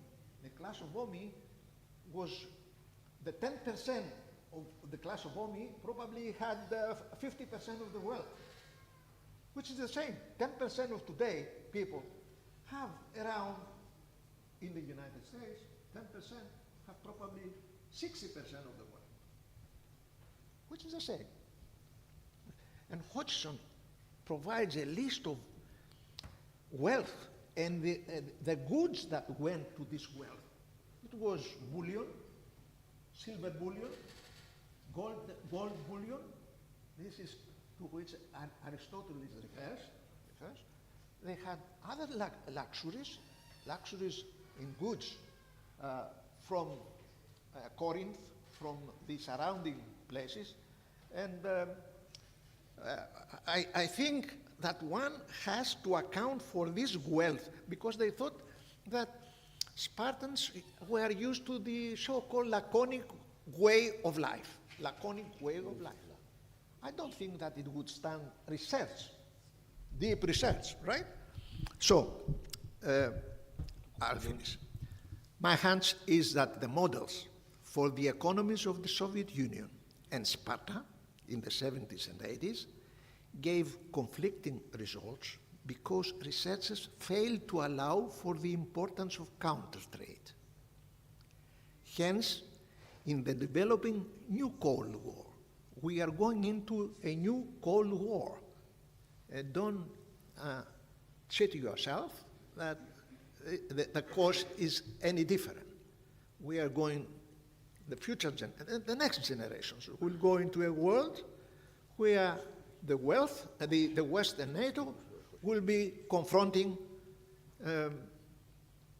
Russia, China, Brazil, superpowers, right? I don't want to call India that they will side with them, but probably at the end they will go with them. So hence, in the developing new Cold War, I would expect the study of Sparta economy to attract renewed attention. And this time, more emphasis on counter trade. They will go and dig into the black markets and gray markets. Thank you very much. I just suggest an idea. Thanks a lot. Thanks. Ευχαριστούμε πολύ τον καθηγητή κύριο Πίτρο για την ενδιαφέρουσα ανακοίνωση, η οποία συστήνει και συγκρίνει δύο διαφορετικά οικονομικο-κοινωνικά συστήματα σε δύο διαφορετικές εποχές και κάνει και μια πρόβλεψη για το μέλλον. Έτσι, ότι μια πρόβλεψη για το μέλλον. Ακριβώς. Είναι η χθεσινή συζήτηση που είχε ξεκινήσει. Και βέβαια δεν τελειώνει και ποτέ αυτή η συζήτηση. Δεν τελειώνει ποτέ. Λοιπόν... We are going to connect with Volos, and all the bad, we should not forget the bad things that happened to Volos.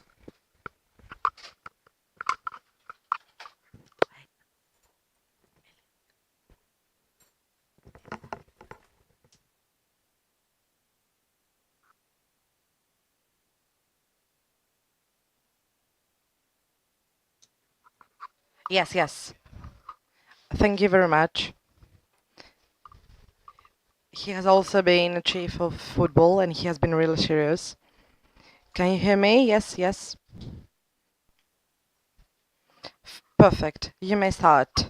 Perfect.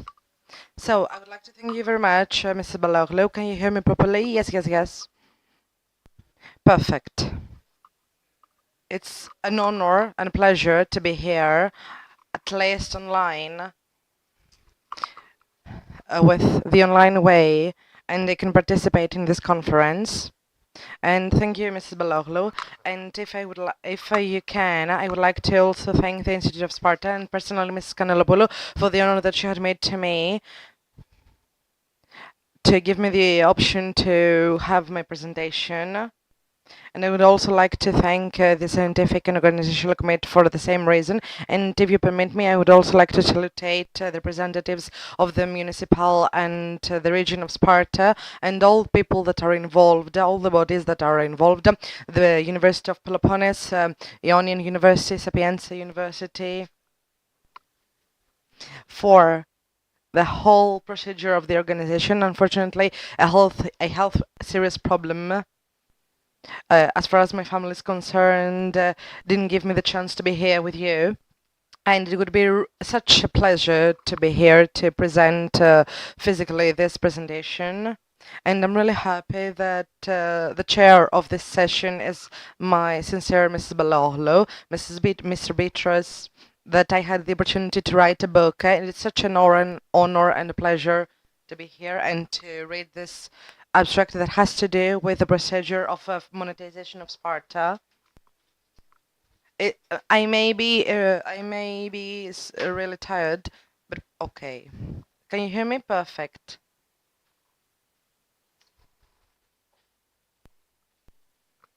So I will continue, if you give me your permission, in English.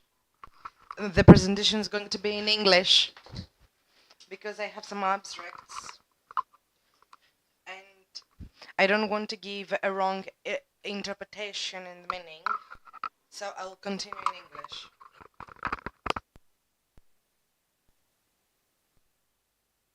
Here are the interventions of Mrs. Baloglu. Okay, yes, we agree, go on. I analyzed the gradual procedure of monetization of the Spartan economy and the role of money in the economy. Of course,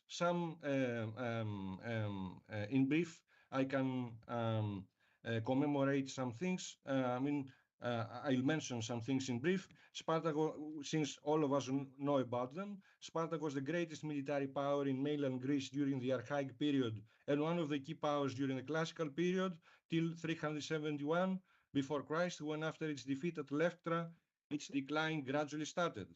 It is well known that Sparta's political and institutional structure, as we already analyzed in our conference so far, was shaped by two kings, the five ephors, the Gerousia of 30, and the Apella, which was a democratic body.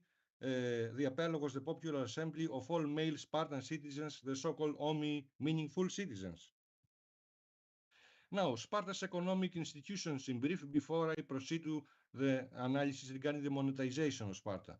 Sparta was to a higher degree than the average city-state and agricultural, than the average city-state of the times, an agricultural state, but agriculture was not carried out by helots and periki, but agriculture was carried out, by helots and periki. Periki were a social group at Sparta, those living around the main city-state.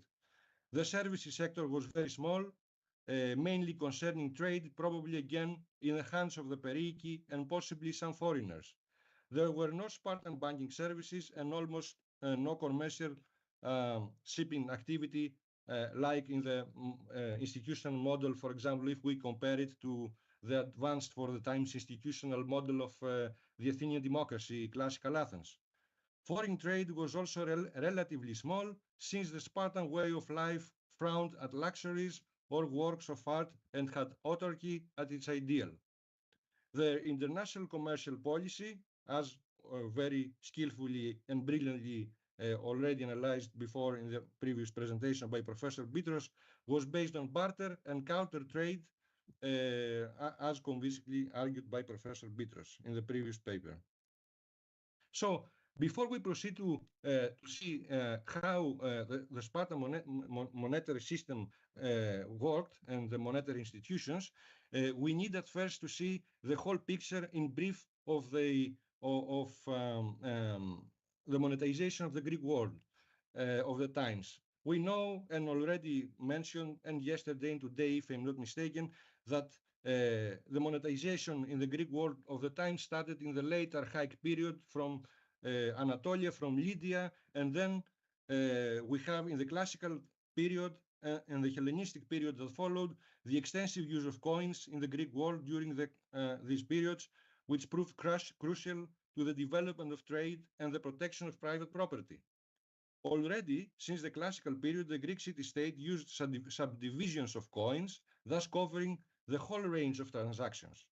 As in Greek antiquity, so in modern economies, the divisibility of currency is a key component of economic activity and indirectly implies the existence of a developed economy. So, at least for an institutional economist point of view like me, the divisibility of currency is very important because it denotes that transactions do not only refer on large value products and services, but also small value products and services. This is an indication that the economy has advanced characteristics. And this is an intertemporal axiom. And here is the proof. Some coins, I present you them in brief.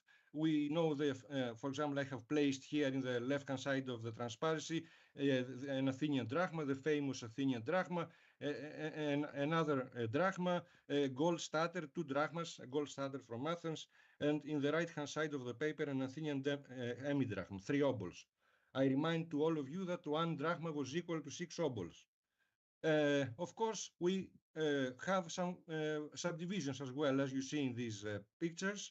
An Athenian diobol, an Athenian obol, an Athenian tritartemorion, an Athenian tetartimorion. So all these subdivisions of the Athenian currency.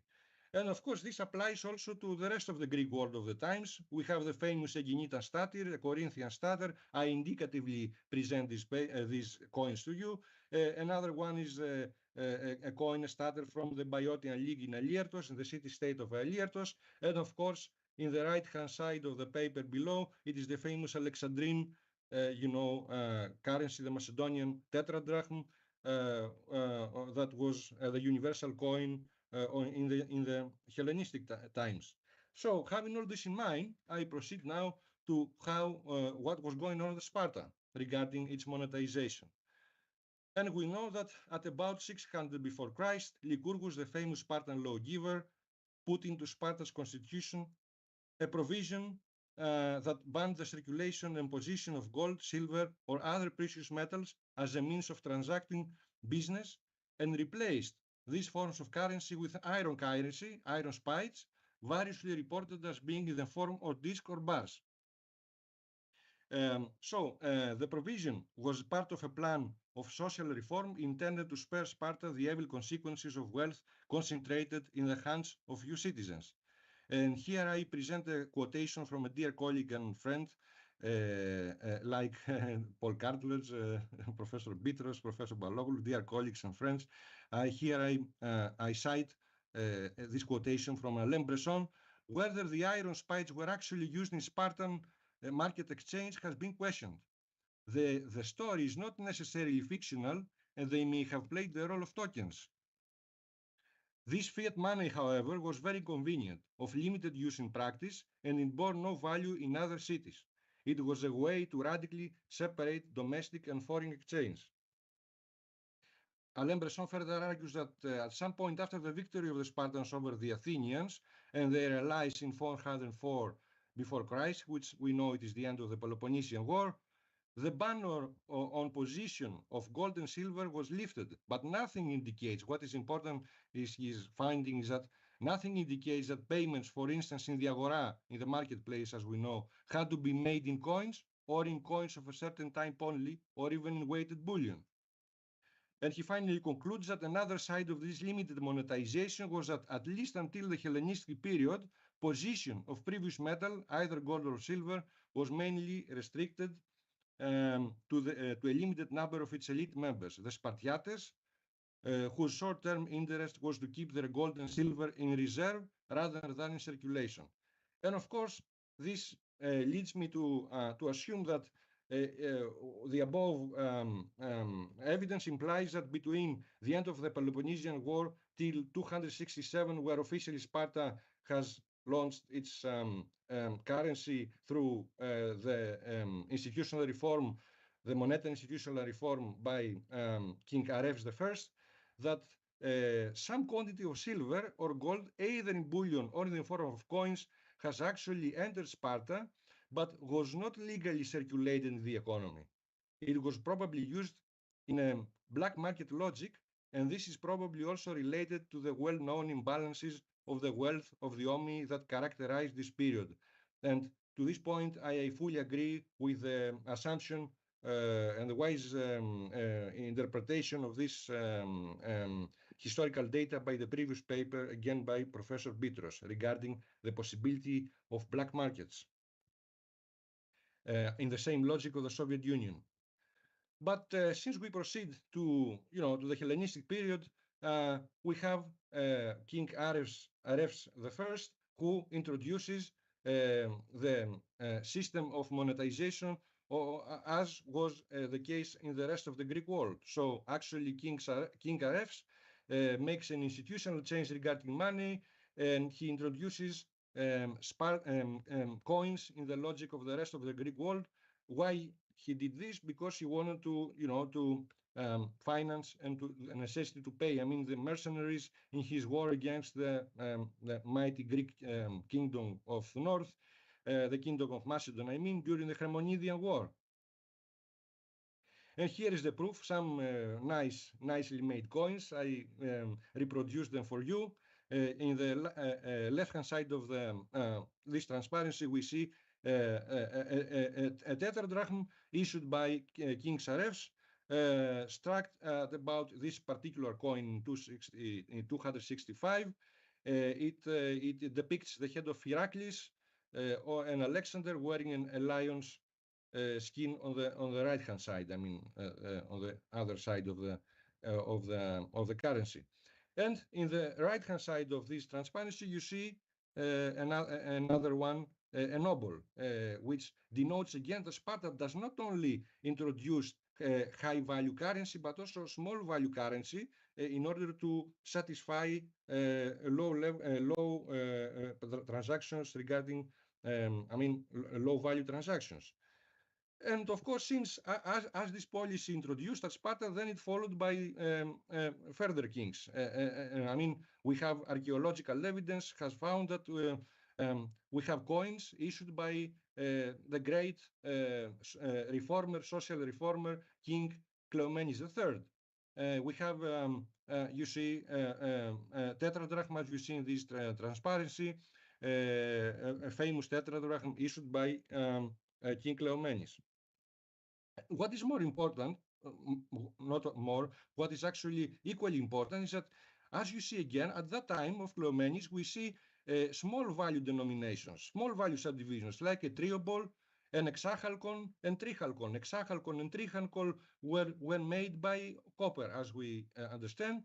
And this, like, in the case of today's practice, for example, the European Union, we have small value copper-made cents in the European Union. So I believe that this practice was retained throughout history, and again, it has its origins in Greece. So the Spartans not only issue coins now, since Ares the first, but they issue also small value coins to satisfy the variety of transactions, either of high or low value. And the last part of this analysis of mine, which I hope that you would like so far, has to do with what happened as soon as Sparta became a member of the Achaean League. As we know, Achaean League was an attempt of the Achaean leaders of the time to create a strong federal type of state, a democratic federal type of state, so that they achieve the benefits of unification, like, for example, the national commerce.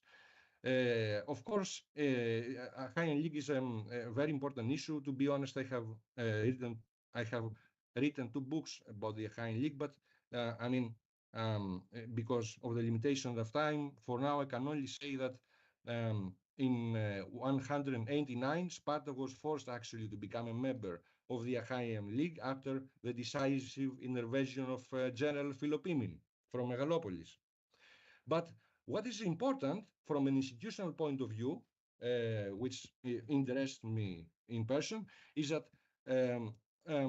of course, the Achaean League had more than 100 member city-states. Actually, all the Peloponnese was unified under the Achaean League. But what is important from an institutional point of view is that as soon as Sparta became a member, it had to follow the same monetary practices and standards that the rest of the polis, of the city-states, of the federation. And the general practice followed by either independent cities or those part of the Hellenistic federal city-states was that each had the right to mine its own coins, providing that it had the technical know-how to undertake the task effectively.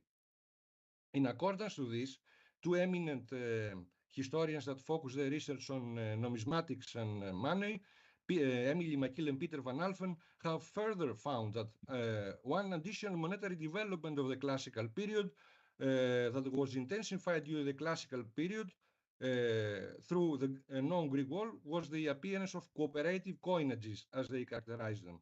By this, they mean the coordinated production of coins by more than one polis on the same weight and standard. This is important, and usually with at least one common type. Okay, so all these coins issued in the name of the Achaean League and could be circulated freely and without restrictions between the city-state members of the Achaean League for commercial and other transactions. So one might say today, I think it would not be wrong to say that the Achaeans of the times, they somehow created something like what we could interpret it in modern terms, a single European market. I mean,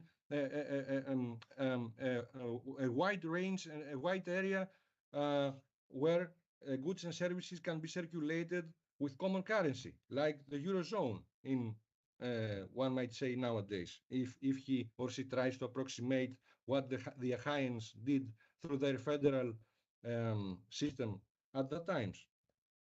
And here is the proof. I present you some coins in brief. An Achaean hemidrachm, an Achaean hemidrachm issued at Argos, another one at Patras, another one in Mandinia, another one in Aegion, another one at Argos, another one in Megalopolis, another one in Messini, and most of the polis had their own coins. You see that this is a federal coin because you see the famous, the characteristic inscription alpha he, AX, alpha he, you see, which denotes that this currency was issued in a single polis, for example, Megalopolis, but as a federal coin. And the same order, here is also, I present you even smaller denominations, smaller subdivisions, for example, Achaean nobles and Chalki, which is important for me, and I mean institutional research for the reasons I told you. It denotes advanced characteristics of an economy, and the same applies for Sparta. Sparta, as soon as it became in 189 a member, she had to follow the same rules. And we see here federal coins issued by the city-state of Sparta. You see these nice, very nice coins. I present you in this transparency, an emidrachm, three obols. Further coins, just for our conference, I present them to you. And of course, finally, also small denominations, small value coins, which is also an indication that Sparta accepted the whole procedures of monetization like the rest of the city-states of the times, and they issued also small value coins, which is an indication that they wanted to cover every aspect of transactions, commercial transactions, either of high or low value, which is again an indication that Sparta also followed advanced practices in regarding monetization since Arefs I and later on, even as a part of the Achaean League.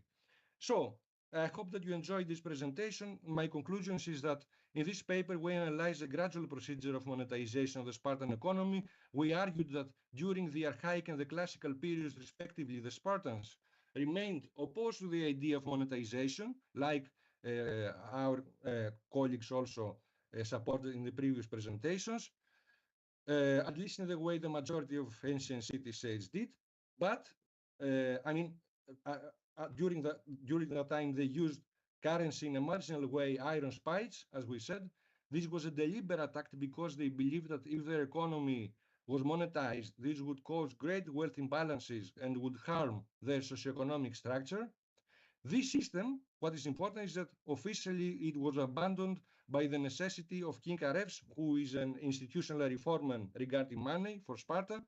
He wanted to pay the mercenaries in order to fight the kingdom of Macedon during the Chremonidian War. But since this happens, it changes all the mentality of the Spartans through their coins, at least one might argue.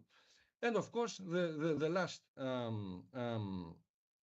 part of this journey is Sparta as a member of the Achaean League, which then Sparta obliges, I mean, to follow the weights and standards and the monetary regime that is applied for the rest of the city-states. I hope that you like this presentation, and I'm at your disposal in case you may need some clarification or whatever. Thank you very much. It was my great honor to present this paper in this conference. Thank you all.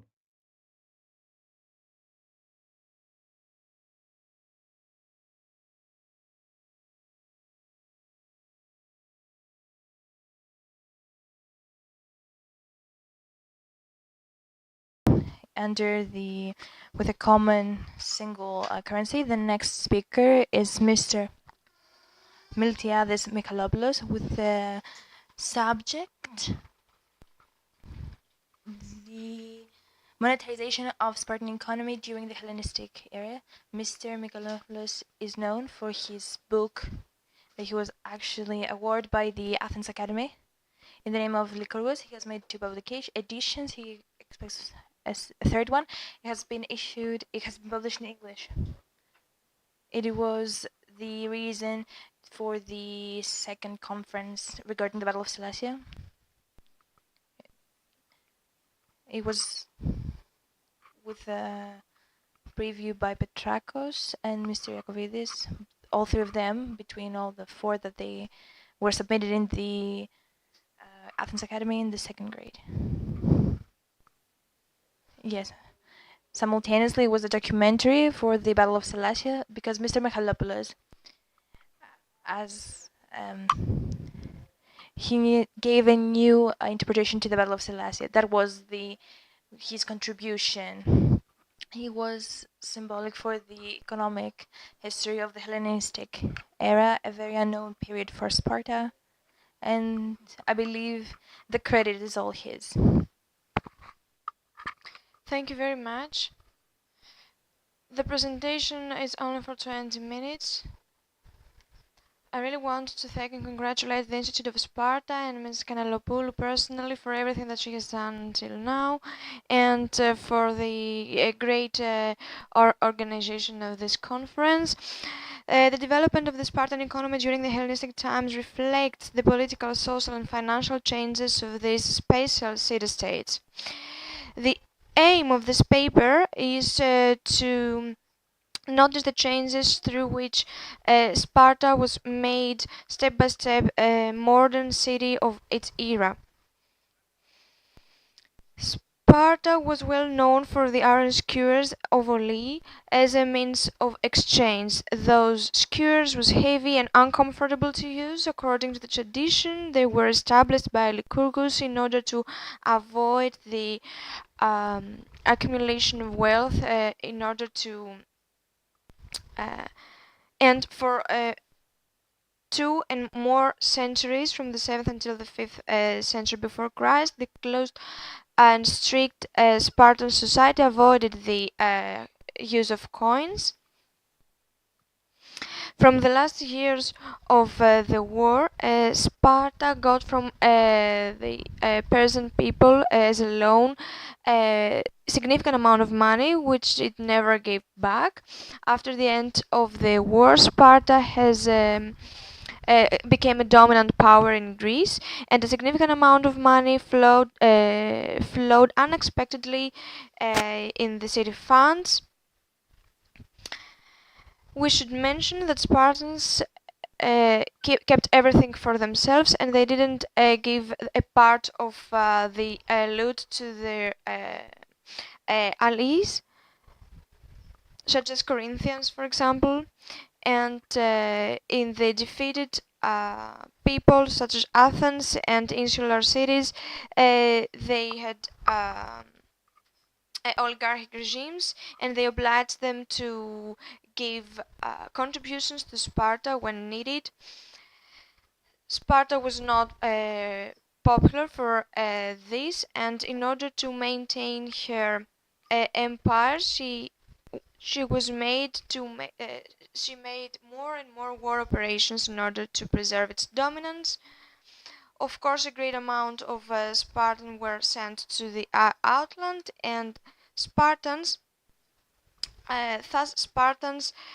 communicated with foreign cities and countries. They were influenced by these.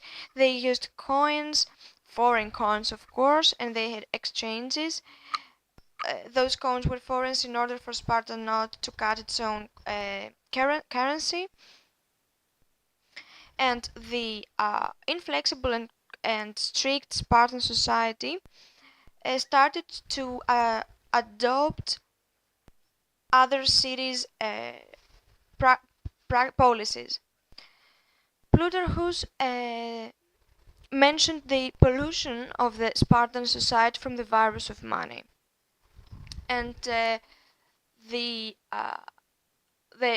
positions of high commissioners that gave the ability to make money was really well known in those era. In an economy, in an agricultural economy such as the Spartan economy, the payoff of the debt was could be done with two ways. either to exchange the goods to the lender or to give the heritage to the lender as well. The last thing was not easy to do because the Lycurgus laws were really strict as it concerns the transition of heritage. But in the beginning of the 4th century before Christ, and under the pressure of the new Spartan people, there was a law established, well known as the clause of epitathefs. According to this, Spartan people were free to transmit their land through a testament, and this free land giving and this land provide was really important for the Spartan heritages. But the main Spartan war operations has the consequence to reduce the Spartan army and of course the Spartan population. And because Spartans were not really famous and they had a bossy behavior, there was only a few war operations for Sparta to lose its Spartan empire and dominance. And as its army was not good for those operations, Sparta was obliged to use other solutions. Economical exchanges between among Spartans, free land transmission, borrowing, and debts. So coinage was something really crucial to do. The first step of coinage was made by King Areus the First. He lived from 309 until 265 before Christ. Areus had the vision of the Spartan dominance and empire. His reign was a new beginning for Sparta, and he tried to establish his power through with policies of the Hellenistic monarchy. Alliance with the king of Egypt, Ptolemaios, and war operations were some of his first steps, and the use of foreign soldiers was one of the basic reasons for which he cut coins and currency. That currency was not published only through Sparta, because those currency is deeply connected with King Areus. There were silver tetradrachms and ovoli. In one side they had the Hercules without beard to hold a skewer called Leondi, and on the other side there was Zeus sitting on his throne and holding an eagle in its right hand and a scepter in the left. Of course, those coins had Spartan symbols such as Hercules in order to highlight Spartan history. Unfortunately, I don't have a photo to show you. Except for Hercules in one side, and the other side you can see a bat and two stars, symbols of Dioscorus and the two royal echoes of Sparta. Areus tried to highlight the king's position, being of same importance of successor's position as well. Areus used to highlight, of course, its connection with Spartan tradition. It is really interesting that there was no name of the other king of Sparta from the echoes of every Pontides. And Areus had a significant amount of statues of his statues in Sparta, and we can see his megalomania. According to Plutarchus, Areus and his son Acrotus were responsible for bad behavior and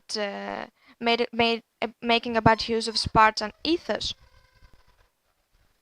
Those problems became really crucial, and in the middle of the 3rd century before Christ, there was only 700 Spartan families, from which 600 of them had problems with their heritages. In this framework, the Cleomenes III and Navis were was one of those implementing groundbreaking changes, and they tried to revitalize the city and the bad and the black marks of Sparta's history. Could you please press the PowerPoint? Okay, Cleomenes established his revolutionary reformation. First of all, he banned the debts. He took the heritage of 112 Spartans. He put fresh blood in the Spartan society and an army. He banned the group of ephori, and he replaced them from patronomus, which he controlled, and there was neglectance of the royal ethos of everybody done. Cleomenes was the second Spartan leader with currency after Ares. Of course, all this coinage was only to cover war money and war costs, and not for domestic use. And he tried to discourage internal use and exchanges.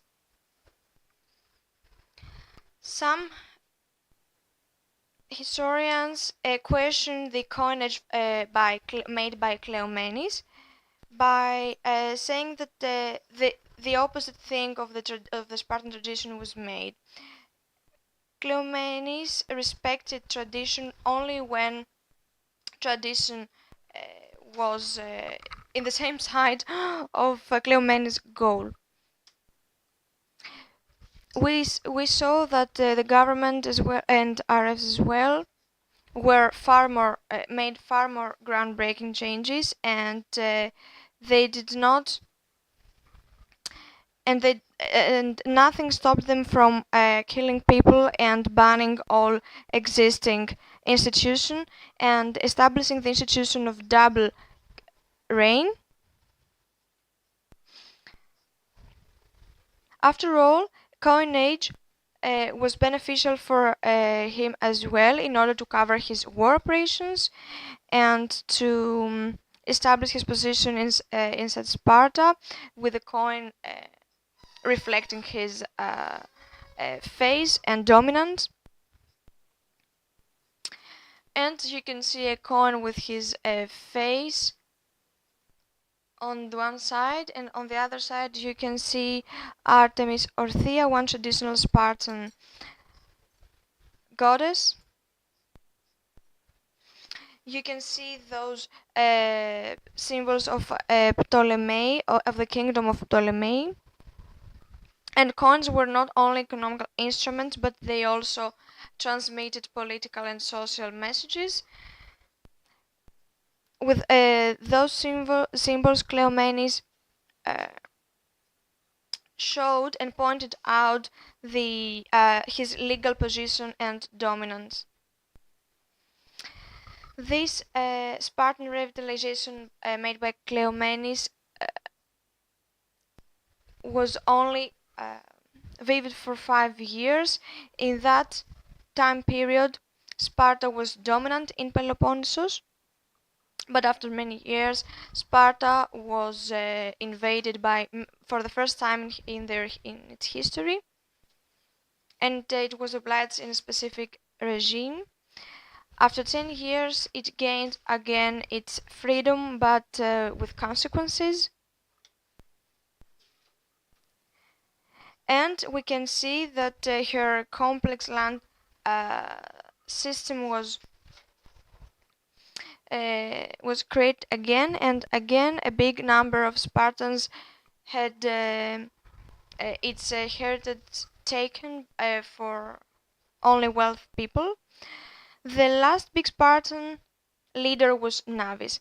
Navis, could you please show PowerPoint? Thank you. Navis followed the example of Cleomenes to modernize Sparta, but he was far more groundbreaking.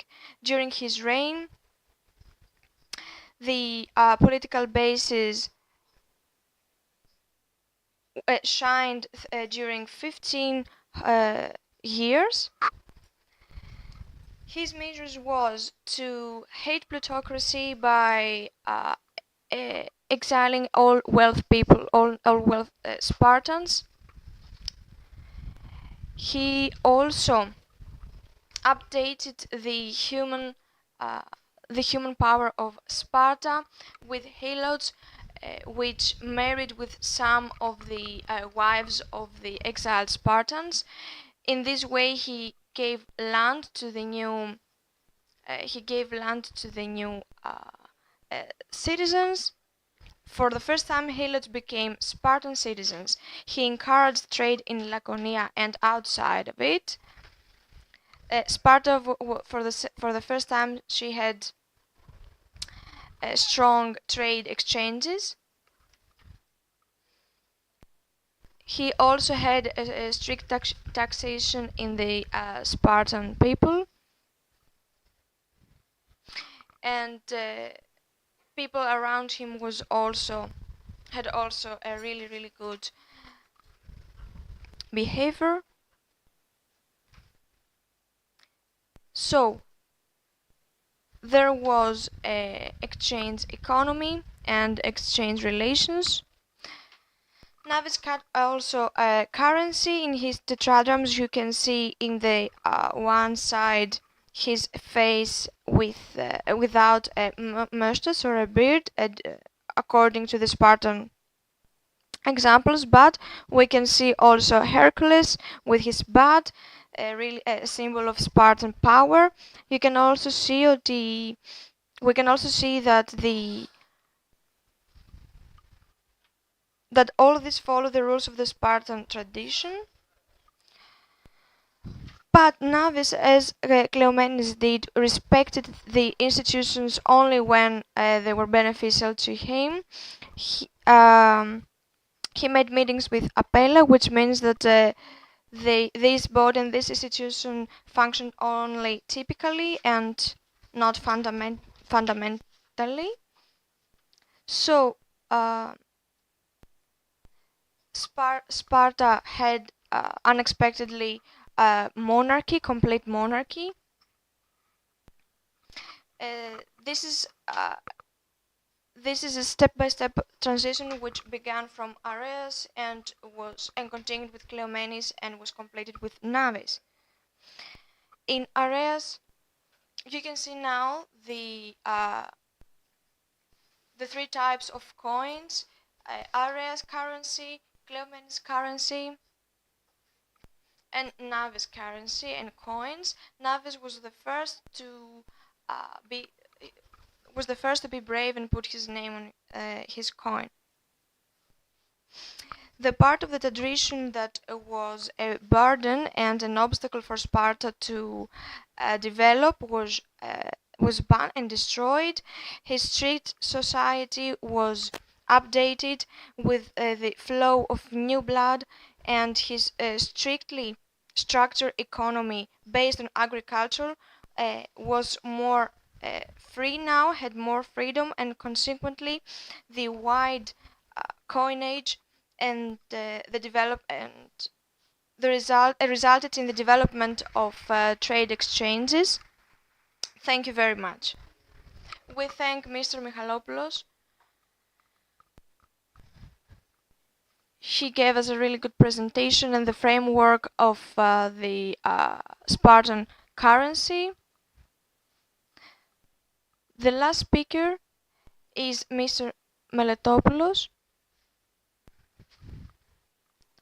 from the University of Geneva. He comes from Sparta, ancient Sparta and modern Greece. We can give me 1 more minute, so you can have 21 minutes. Please, you take the floor. I would like to thank Mrs. Kanelopoulou and the Institute of Sparta, because it always organizes exceptional conferences, and the Institute of Sparta is some sort of a Ministry of Culture here in Laconia, is what I see. And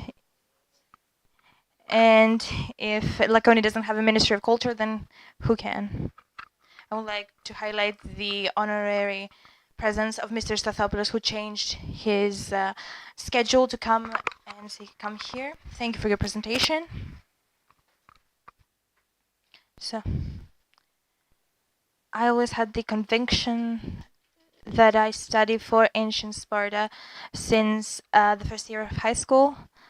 I still continue to study and observe. I have the impression that we don't know anything about ancient Sparta. Everything that we know is just a fraction.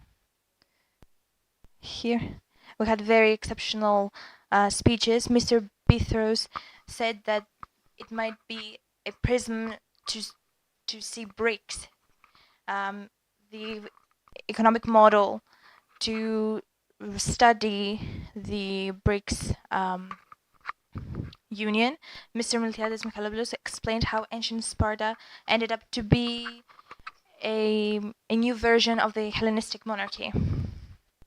I believe that if we have to get into a time machine to go back in ancient Sparta, I think we would see something different from what we believe. I don't know what exactly would be. My late friend, Mr. Pigallas, went into Kiadas and never find a bone from young children. Mrs. Kutseri has written an incredible book that shows another dimension, the multifaceted of women regarding to men. I wish I was 20 years old to become a Spartalog, because I believe that we have a very a glorious field to study. Terra Incognita is ancient Sparta. And I believe that we'll have new discoveries. With this conviction, I go towards this speech. With the fractions that we know, I have made some thoughts that I would like to share with you today. Firstly, I would like to start that one of the greatest historians of the 20th century, Mr. Toynbee, said that every society faces some challenges. If it faces them with success, it survives. If not, it disappears. And this is true for ancient Sparta, ancient Greece in total, for Persia, the Median empire from Thrace to Pakistan, all those that were lost in Anatolia with the Alexander the Great. Every society, the Byzantium for 1,100 years could face all the challenges, and when it couldn't, it died out. The same thing is true for modern Greek today. If we cannot face the challenges that are very serious at the moment, the next century will not exist. History is not a level, does not take account of feelings. It's a slaughterhouse for all the societies that cannot save. All the societies cannot survive themselves. I will try themselves. What I say today to connect with ancient Sparta, and I believe it can teach us a lot of great things. I have noted down some elements. First of all, I would like to begin with a failure of the ancient Sparta. Was the few men and few people. Aristotle mentions in Lefkra were 1,000 Spartans, homies. Helots and Pericles existed. But here we cannot grasp that ancient Greeks didn't consider Pericles as citizens, didn't see Helots, and of course slavers as humans.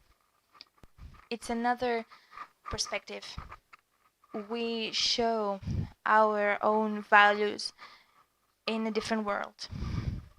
the ancient Greeks, the Persians, the Egyptians, the Romans considered slavers as we see today our cats, our pets, our furniture. They don't consider them.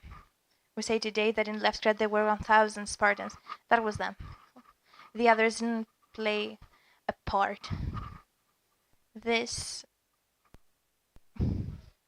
was the main cause that Sparta disappeared from the historical view. People had their identity. There were many people that didn't have this Spartan identity. I believe that Laconia, nowhere in a phase after, a little bit before the revolt of Helots, Sparta had a population of 150,000.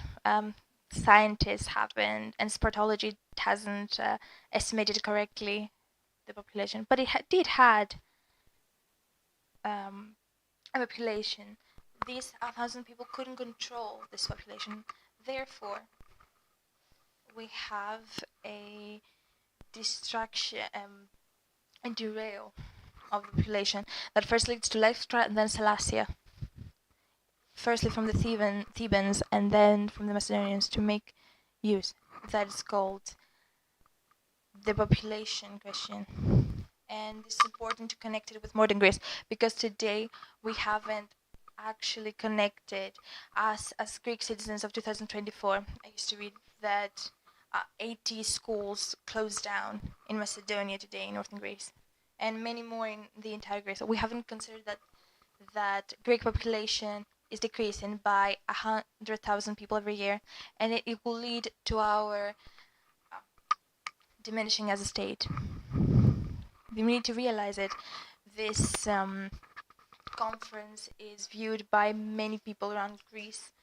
It's usually how it happens. You go and speak somewhere and you speak, there are 20 people on site and there are 1,000 people online.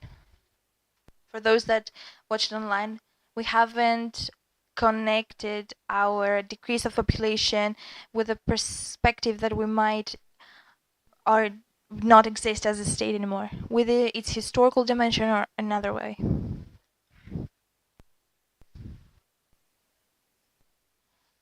The reason for not that many men, but there is a population demographics, that if a population is decreasing, that's called the science of demographics, that there is a limit that if it goes below this limit, it cannot even return to its previous case. And there aren't many people to produce more people. There is this limit. You cannot find a husband or a wife to marry and make family. That is called the deathly demographic trap. It seems that Sparta went into that trap, and it's over. And of course, we know that they started to secede, to give the Spartan identity to Helots. It was this way the Spartans couldn't save themselves. I go to the second element. The second element, the first, is an anti-standard that exists in ancient Sparta, and we need to not follow. It's a little bit of a controversial element. There can be a standard and a standard. Chris, please. Christos, please turn off your phone. I disregard AI. I believe that they're below human intelligence. I continue. There is a second element that has elements that is standard and anti-standard. It's the military element. Sparta was a military factory. This military ability of Spartans, it had technical elements and also moral elements as well. They were killing machines. It's very interesting how the entire battle in Thermopylae, it wasn't as simple as we think. It was in phases. It was in different ways, and that's where we see the combination of intelligence, of courage, of military intelligence. It's more important for a military historian to study Thermopylae in comparison to other battles, such as in Plataeus or Salamis. Of course, we are all modern people. We wouldn't have even agree to employ such inhuman practices. Those are not of our intelligence, and obviously we have won throughout the centuries humanitarianism, but we can be taught by Sparta some elements in the way that they fought that are again modern. The communal response to threat. They were individuals, but also the Spartan military that, according a English archaeologist, went based on music. There was always a flutist that was helping them to, it's very interesting, it was a flutist that was helping them to get into lines. It's something very interesting. The way that they were fought, I don't have enough time to explain, has a lot to teach us the way that they were thinking and how they will fight. Their thought behind it is very interesting. A war nowadays has developed. There are mechanisms that didn't exist back then, but the people had a perception that led them to a communal effort with success for many centuries.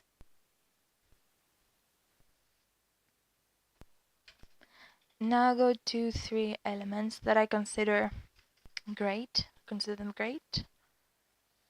We go from military to politics. Of course, this has been refuted, but Sparta was considered always as an fascist political system. This I don't consider them substantial. If somebody reads Thucydides, in this case of Apella, the Seleucids, he pulls down the arguments of Archidamus.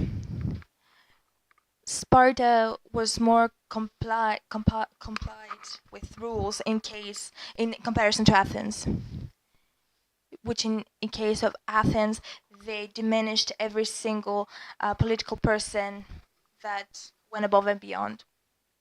In Sparta, that wasn't the case. It wasn't a democracy. We have mentioned that the Ephori punished the kings.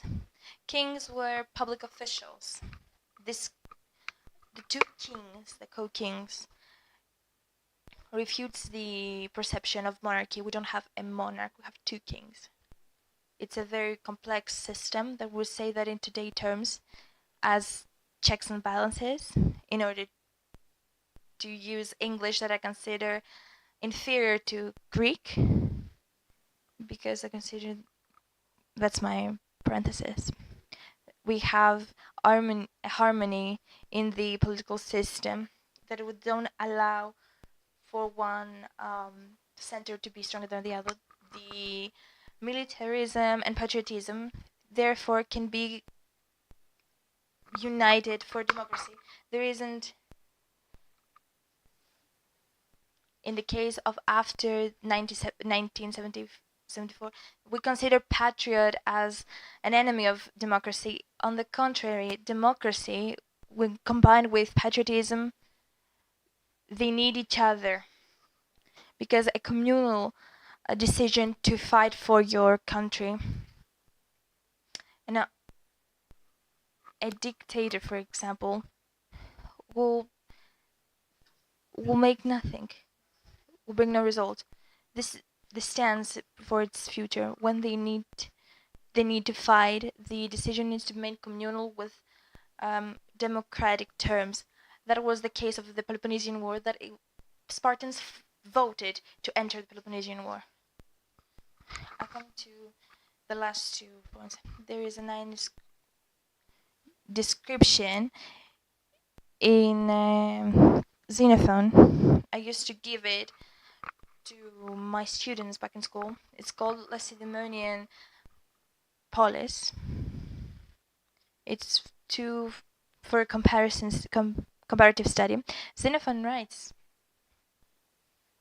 that Spartan adolescents, they went down from the mountains that they were trained for the entire day, for the entire year, to go to the temple, to go to the polis, to visit their families. They were embellishing themselves, taking care. They were in a hiton, and they went around town with their hands crossed, looking down at the floor, to be with humility. That's the case of Sparta, the most important of all, most important from the military element. These people weren't arrogant. They didn't have a sense of superiority that regenerates confidence. They were taught from young age to have morals, and when morals was in combination with military ethics, brought result. When the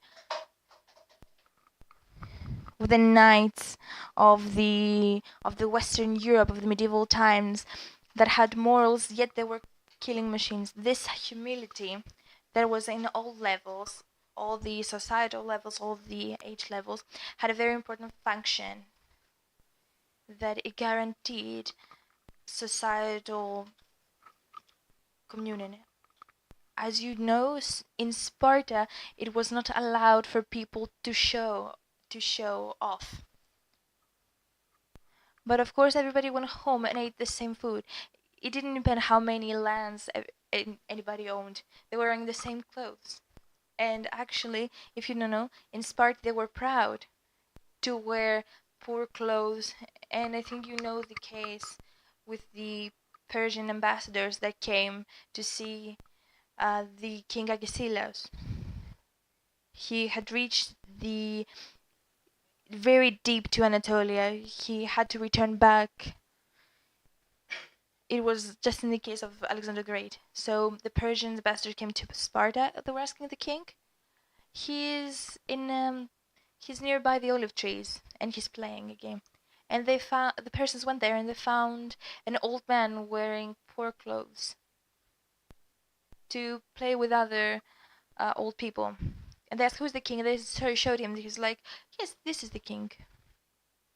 Look at this map that we saw before that shows the ancient Greece and the Persian Empire. Have you ever thought, in reality, how has the Greek scientific, how 5 cities of 5,000 people could be able to dissolve an empire that covered half of the planet?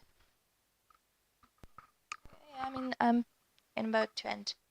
This cannot be explained. It could explain, in my opinion, from what we think today, how these people worked in moral terms, in ethical terms. It's not the military. The military is not the key. It's the thinking of these people. And I come to my last point, that in my opinion, of course, we need, most importantly, to adopt in our modern lives, is laconism. Speaking shortly, we live today in Greece, in a society that is underdeveloped. A symptom of which talking too much. Everybody talks about everything without having any knowledge behind. In social media, in television, in the parliament, in demos, on the telephone. Everybody's on the phone the entire day, spoken to much. Producing speech in ancient Greece is very obvious in Greek history. This production of speech is a sign of deterioration. If you read the epitaph, it's a very dense speech. Every phrase means 10 things. In order to translate it, we need 10 times more words. Spartans, of course, were considered that to be a science of its own. When Philip II said after hearing a message that if I get you, I will diminish you. Spartans just wanted a letter saying if. Laconism, it gives people time to think before it talks, to think in general, to make a conversation with himself, to not make mistakes, not expose himself. I say to my students, the less you talk, the less you expose yourselves. It's very important, this laconism. We don't have silent zones. Later we went to, on the bus, we had silent zones. You didn't speak on the phone, you were looking outside. The mobiles have played a role in this, but it's a mental state of modern Greeks to speak all the time and not say anything substantial, to cover what is missing. Laconism, in my opinion, dear friends, it's an urgent priority that that the Greek society needs to adopt. Summing up, thanking you for your patience. I would like to say something for history in general.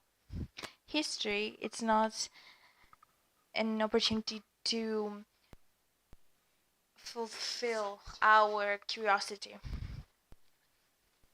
to understand our identity, of course, but history is something else. For me, history is a live science, because constantly it always gives us new models of thinking. It also gives us an experience that we don't have. It's an experience from the past. It's a science that shows us paths for the future. Let's not see history as something that is a dead world, that as we see a movie on the television that we want to enter and discover. History is here. Leonidas is speaking to us. Lycurgos is speaking to us. Right at the moment we need Lycurgos. Thank you very much.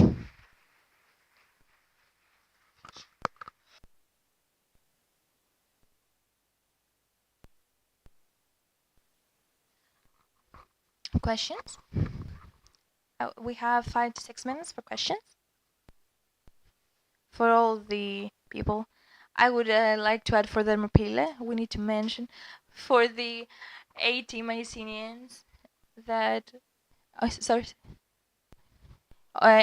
Mycenaeans that were in the battle. They were in deterioration. I have already written in the publication that Mrs. Psarodaki has published it, a specific study for the contribution of Mycenaeans. I would like to add something that you might not like. In 2011, we have came here with an invitation from Aletis. We went with my wife to Palana, and we found a couple of 2 Italians. There was a sign about some Mycenaean tombs. It was awful. We were very embarrassed. There wasn't even a sign that those are Mycenaean tombs. No, there will be questions. I'll just say here that it was very shameful. Please?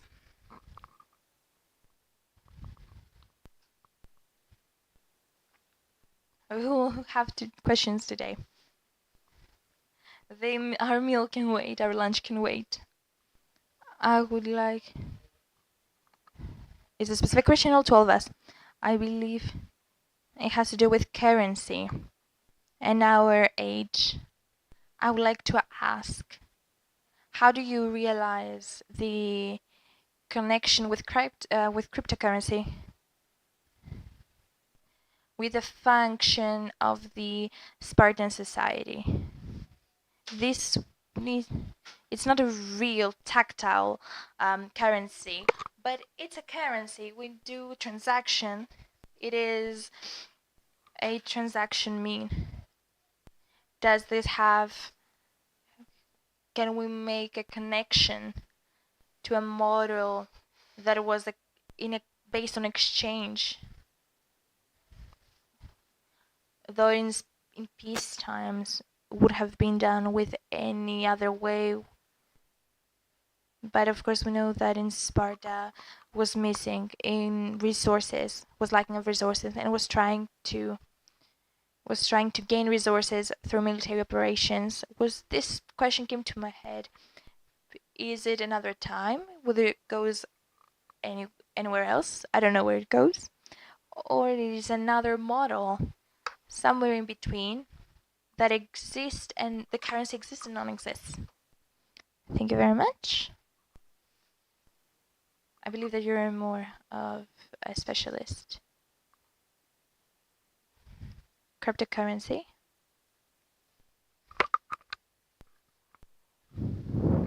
No. Whatever you're more comfortable with. I cannot give a very easy, a very quick answer in this short time. Whoever is interested to this question, my email is pithros@aueb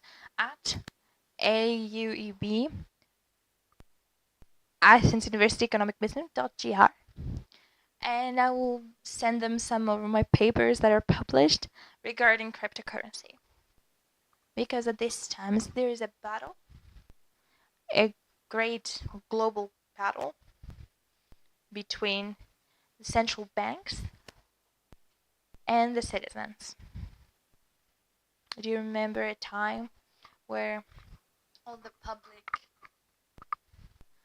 communication means were radio and television, and were under the control, under the public supervision? It was owned, the ownership was of the citizen. Next, we have the other media that are privatized.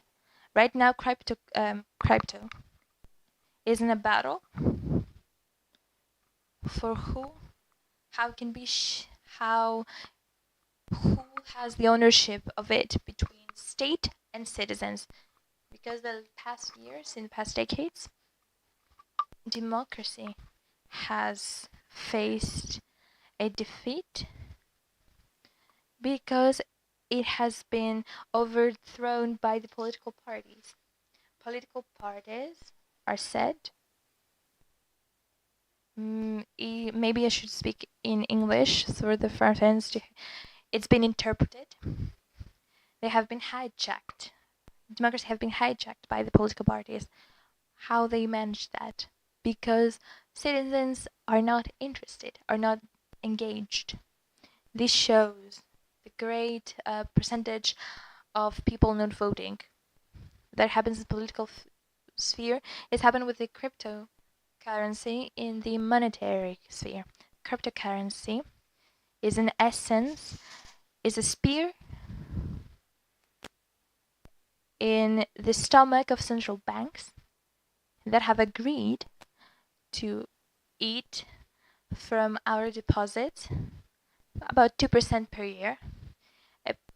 A citizen makes a contribution, and through inflation, a percentage is skipped. But I wouldn't like to extend. I would like to keep it here. Cryptocurrency reinforce the dominance of citizens, because it doesn't exist, because it doesn't face the inferiority of governments. The cryptocurrency doesn't have a devaluation. Cryptocurrency, somebody said Bitcoin. Bitcoin is estimated, some people have invested so that a Bitcoin can become 100 million euros. It might have a circulation rate because the market is quite thin. It doesn't have many clients. But as the market extends between the value of Bitcoin and of Ethereum and all the other cryptocurrencies, doesn't face the damage that the governments try to pass to the currency. Right now, the euro that we have in our hands is devalued every year, and it devalues annually 2% inflation will never go down under 2%. Why 2%? Who wins this 2% of inflation? The great creditors. Who is the greatest creditor in states? Think about it. Our governments. When there is inflation, those that lose are the creditors. Those who win are the debitors. All the debitors, all the creditors win. May I finish here?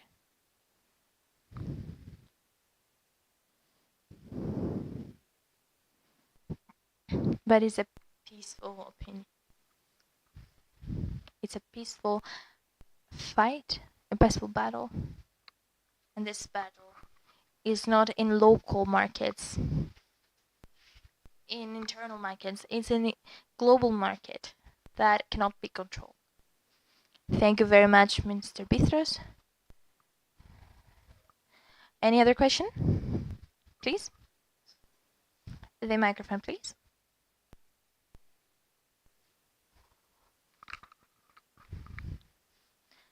I would like to... Is it a general question or do you address somebody? Oh, it's regarding currency. I haven't understood how can we set this common transactional value between all these currencies? As we previously said, so in common transaction, how we can set the value, the common value, the actual the real value of all those currencies? It was the weight. What set the transactional value? Mr. Economo would like to answer this question? No. Do you hear the question? Yes, I heard it, Mr. Baloglu.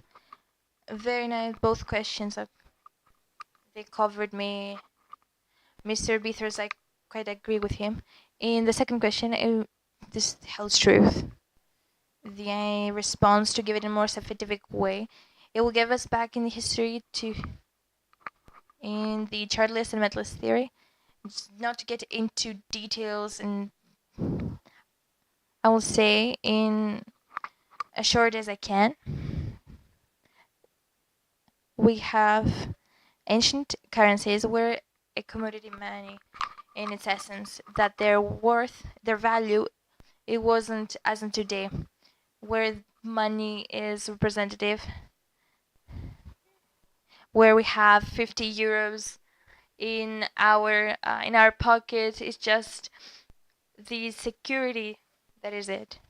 Ancient coins had an internal value. That means that if a currency, and I answer exactly in the essence of it, the currency was in Argos, whereas in Megalopolis, the mintages that had the same percentage. They had the same percentage of silver inside them. We also had the changes to copper. They change between them the same value. So when talking about commodity money, of course I need to say the following, that I need to cover to be scientifically founded, that we have some other opinions that some currencies, just like the Athenian, because they were international money, there was a revaluation of their value. I'm afraid that if this is a very long conversation that we do right now, but basically it was 1-to-1, and if you like this, I would like to add this detail that they had to secure, and I really want to thank this lady. I would like to say that they had to secure the currency. They had to protect the money from putting other metals inside them to devalue them. Another question, a microphone please. In Mr. Meletopoulos. Please unmove the microphone. If you believe that in under-fertility, will you think that the gay marriage will contribute to the depopulation? I will not answer. There is another question. I would like to make a question to Mr. Question. Would like to consider that the law of Epidaios was played a role of catalyst to coinage, because this doesn't follow the Lycurgan laws. Thank you for the question, for making the question. Did you understand the question from what I am in the position to know? Maybe Mr. Konobu needs to answer this question. So what I'm in the position to know, I think not particularly. The currency was already in circulation in Sparta. For the mintage, there was a decision that Ares took in order to repay the mercenaries for those needs during its kingship in Sparta, its rule in Sparta. Sorry. Would like Mr. Economy to set his position. Very short one, please. Yes or no, please. Yes or no? No, I didn't understand the question. The question is, can we question that the law of Epidaios, who doesn't follow the Lycurgan law, was the catalyst? So in order for Ares to have issue currency, Mr. Michalopoulos says that they are not connected. I would like to, I wouldn't like an introduction to Epidaios. Yes or no? I would like to say, I think it needs more research because it's a very essential matter. But we need to look further into it. It's a matter that concerned me. In my personal opinion, I believe that it was the catalyst. I believe this as well, because it connects with the matter of demand and offer and demand. To who mentioned? To Mr. Melatopoulos. You said that our society sets questions in the life, makes questions, and if a society doesn't answer them, it's destroyed. The matter is that in most of the times, until we find the response, life changes the question. So there is a circle. We go around ourselves. So where do we go? Thank you very much for your question. Please, from the same microphone. This works as well. It's very simple. That's the basic principle of Stonebridge, that interprets history with questions and answers. If a society doesn't manage to answer the question in time, and another question has been said, I see today in modern Greek society, we don't answer that our reality sets. We just answer to questions that we set for ourselves. That's the response. Mr. Beathers to answer, and we finish. I would like to think the role of the rule. The leadership is the catalyst through which we don't manage in time to come around. Leadership. Do you remember the Gordian link? Everybody was discussing on what will happen with the Gordian, and then Alexander just cut it. That happens today in big corporations. They don't have the luxury to discuss. We discuss a lot. Thank you very much for your patience, your attention, and for everything.